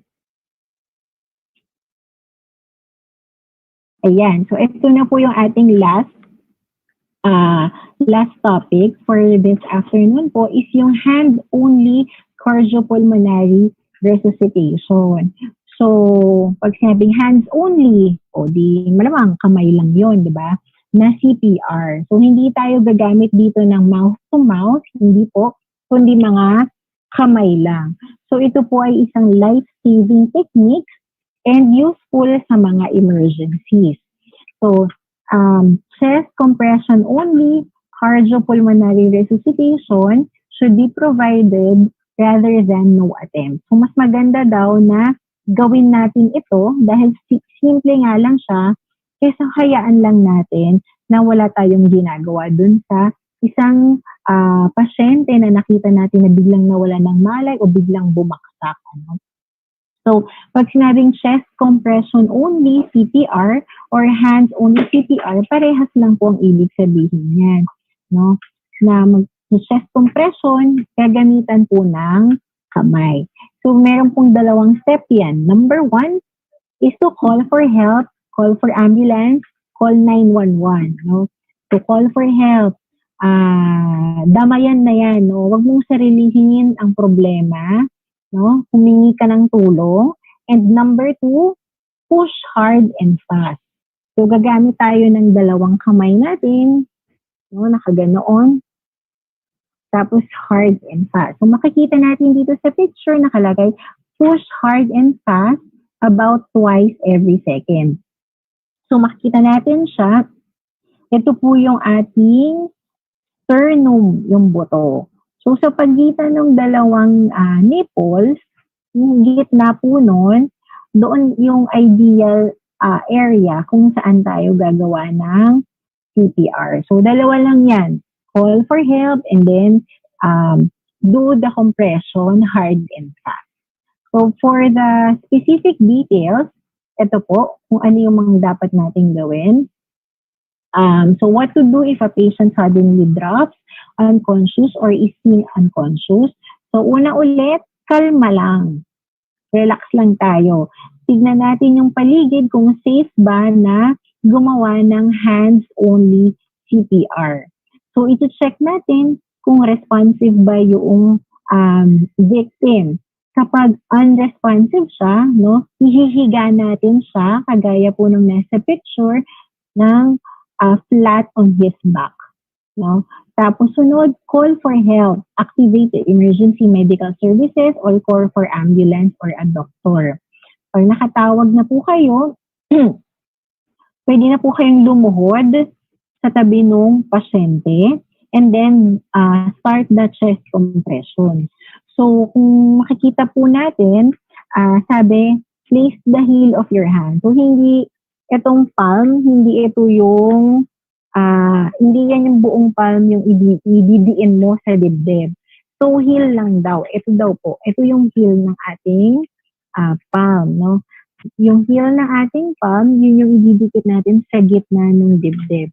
Tapos, gagamitan natin ng walang chest compression na isang kamay lang. Dalawa pong kamay yung ginagamit. No? So, ito, i-overlap natin, ganyan. Tapos, ito yung papatamain natin dun sa chest. Sa gitna, no, in between the nipple, yung gitna, dun tayo gagawa ng chest compression. So, sabi, put other hand on top of the first with your finger interlace. So, ganun nga po, i-interlace natin. Tapos, ito yung tatama. Press down and compress the chest. No? Keep your arms straight. Kagaya po nung nandito sa picture, ayan, straight yung kanyang arm. Hindi mo siya i-bend habang gumagawa ka ng chest compression. Diretso lang siya. And push down with your arms and hands and allow complete chest recoil after each compression. So, dun sa video na nakalink din po dito, makikita natin, no? So, ano ba, the demo? Kung diretso siya, ito, yung ating heel ng hand, tapos kamay, diretso po yan. Diretso po yung kamay ninyo. Ganon. Hindi siya yung ganito. Hindi siya ganyan. Diretso. Yaon. Sana po nakita ninyo. And then, compress continuously with both hands at a rate of 100 to 120 per minute. So, kung yung dalawa per second, makakabuo tayo ng 100 to 120 per minute. So, tuloy-tuloy lang ganun, puro chest compression hanggang dumating yung ambulansya. Ano po? So, every minute CPR is delayed, a victim's chance of survival decreases by 10%. So, isipin mo, ganun siya ka-importante. Isang minuto lang na hindi mo na CPR agad, yung isang pasyente na tumumba or nag-collapse, meron na agad siyang 10% na chance na hindi makasurvive, no? So, immediate CPR from someone nearby can double or even triple their chances of survival. So, para sa mga estudyante, no, mga kasama sa bahay, no, hindi naman mga medical professionals, malaking bagay po itong hands-only CPR. Sana nga, kung may natutunan kayo, sana meron. So, keep calm and hope you learned something. So, marami pong salamat. I hope na everybody would be safe po. Thank you. Ayan. Thank you so much. Our final speaker or third speaker for this afternoon, Dr. Anne Isabel Gonzalez Andres at about training on first aid. At maraming salamat po dahil it has been a very informative ways on how we can manage basic treatment of those injuries at home. Ano po? So again, thank you very much. At this point, ladies and gentlemen, I just want to greet all of the division and the school feeding coordinators. Hi daw, sabi po ni Nurse Cyril. And also, shout out din po sa ating mga medical officers, sa ating mga dentists, at sa ating mga nurses from different divisions. And of course, shout out din sa lahat ng mga clinic coordinators natin sa ating bawat schools sa buong Region 4A Calabarzon. Ano po? And at this moment, ladies and gentlemen, to make a synthesis sa lahat po na nangyayari sa ating webinar na ito, ladies and gentlemen, it's my honor to present to you our medical officer, ang gwapong-gwapong si Dr. Justin Caraos. Doc Justin, our medical officer 3, take it away. Okay, good day everyone. Good afternoon. Thank you for the kind introduction, Sir Kevin.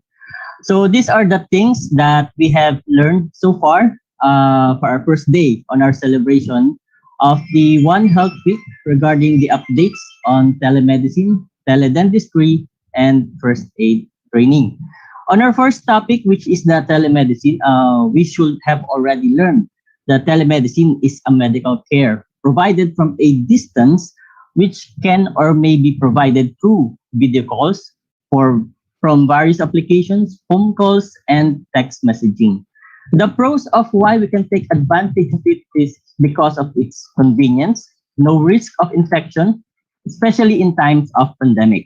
Its flexibility, it can make up from doctor shortage and support, especially in rural areas. The cons or the disadvantages of telemedicine is because of its limited assessment, privacy of the patient, excessive consultation, and technical issues, especially to our older patients who may have difficulty using the platform provided.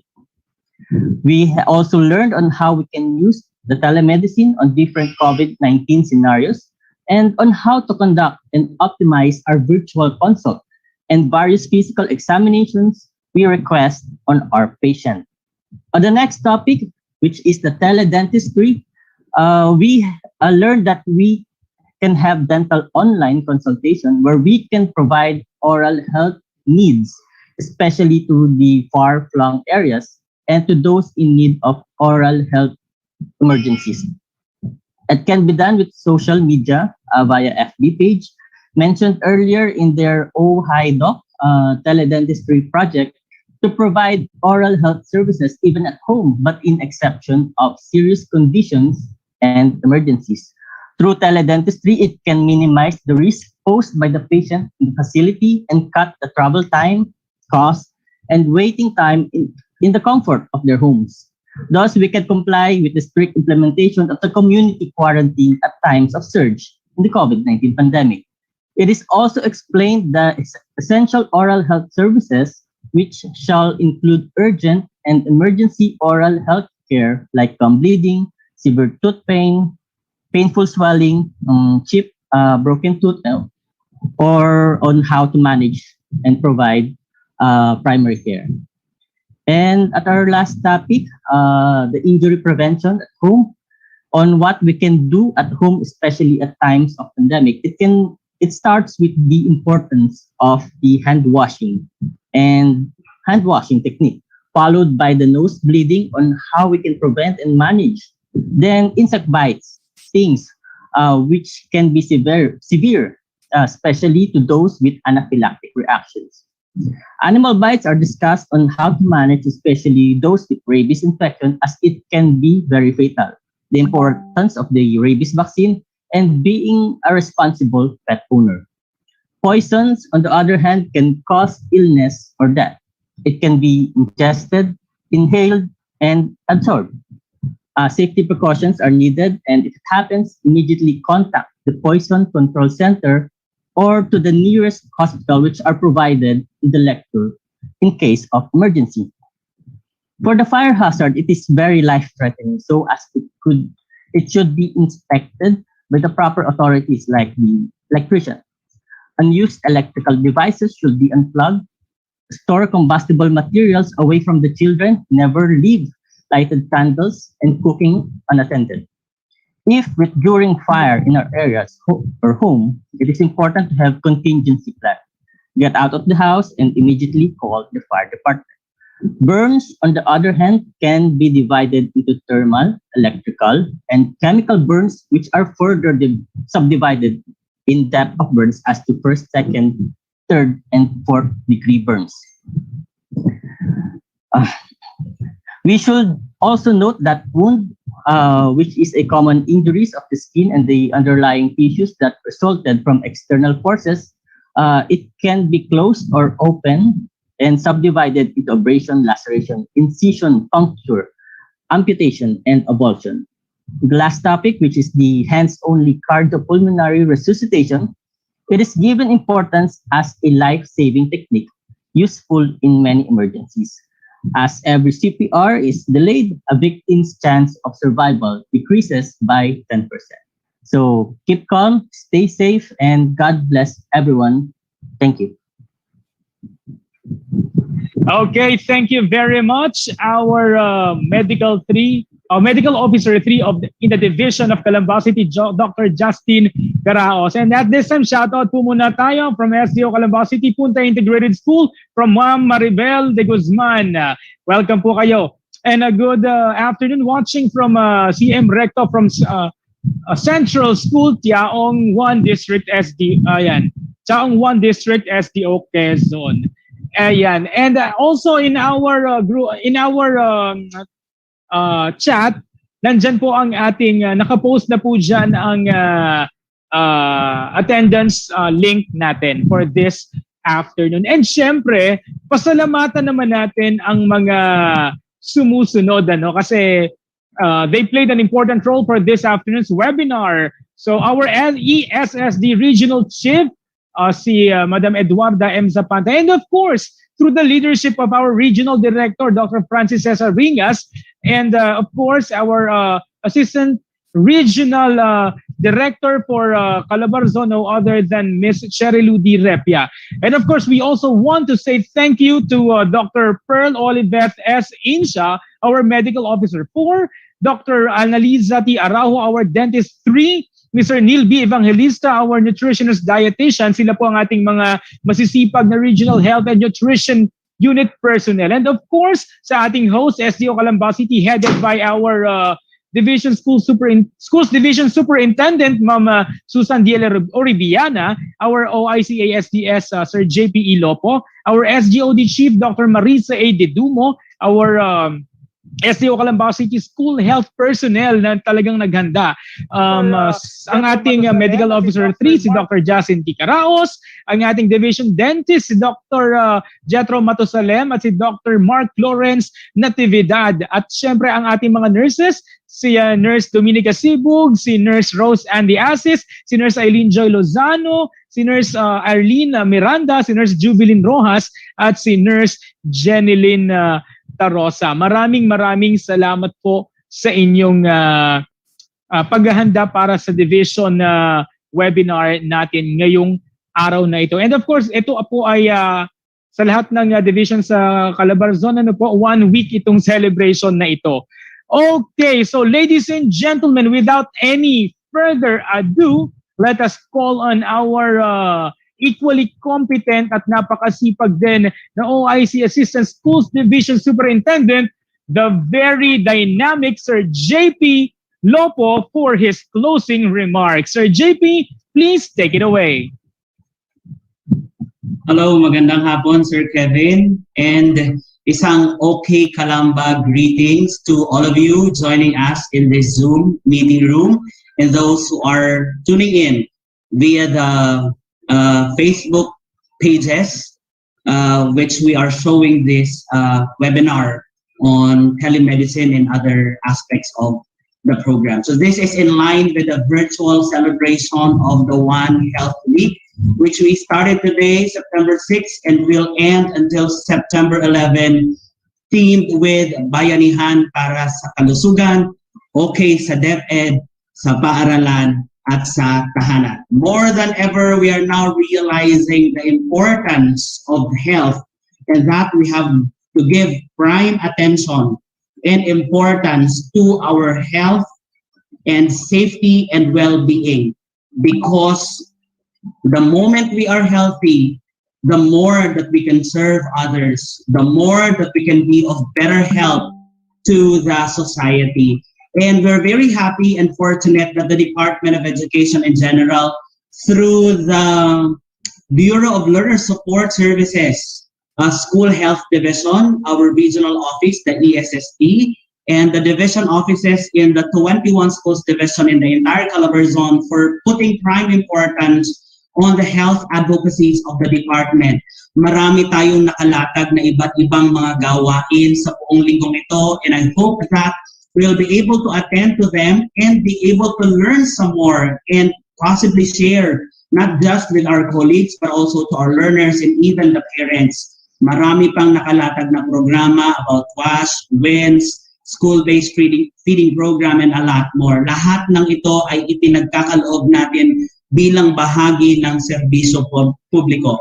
We do not just work on delivering quality basic education services, but we add more important things so that we can develop holistic learners who will be our future and present nation builders. Without much ado, I am thanking everybody for joining us today, and we hope that we will always be healthy and well from today onwards. Maraming salamat po, and God bless us all.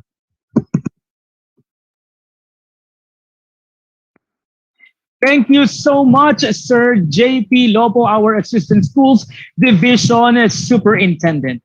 And at this point, mga kasama, that has been the end of our first day sa ating week-long celebration sa ating Okay sa DepEd. Ano po? So again, may announcements po ba sa ating from the region? May announcement po ba tayo na ibibigay para sa ating mga teachers? No. Hello, good afternoon, sir. Go ahead po. Dr. Araujo to. Dr. Araujo, good afternoon po. I would just like to commend the whole team na tumulong sa amin. Magandang performance nyo, lalo na ikaw. Ang kahanga-hanga at magaling. Yung mga videos na napatakbo nyo ng maayos kahit wala tayong yung live. Kasi nga alam mo naman ang pandemic ngayon, napakahirap. And all of you did your work very, very excellent.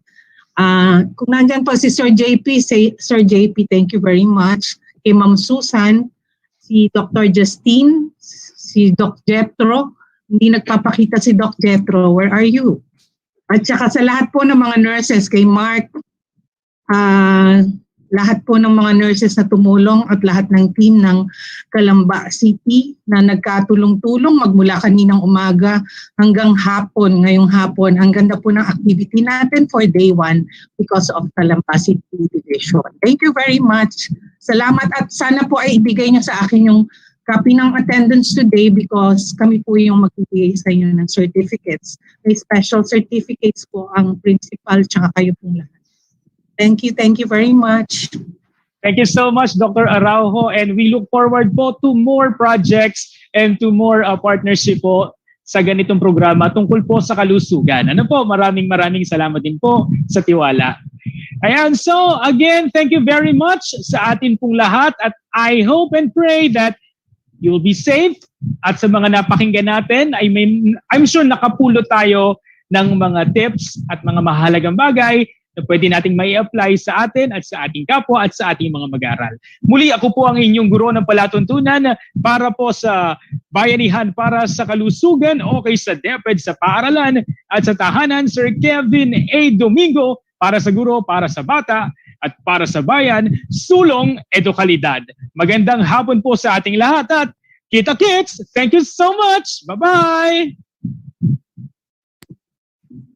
Congratulations, Sir Kevin. Thank you so much. Thank you po, Sir JB. Thank you po sa lahat. Thank you. Thank you po. Doc Annie, salamat. And sa Ma'am Edith. Opo. Sige po, Sir JP. Thank you very much.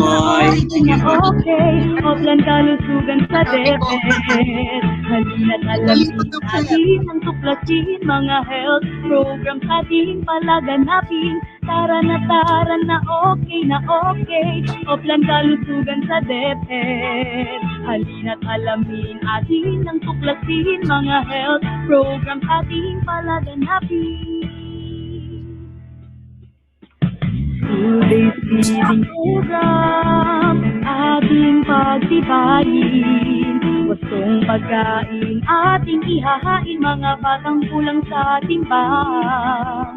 Ating pakakainin ng Go, Grow, and Glow.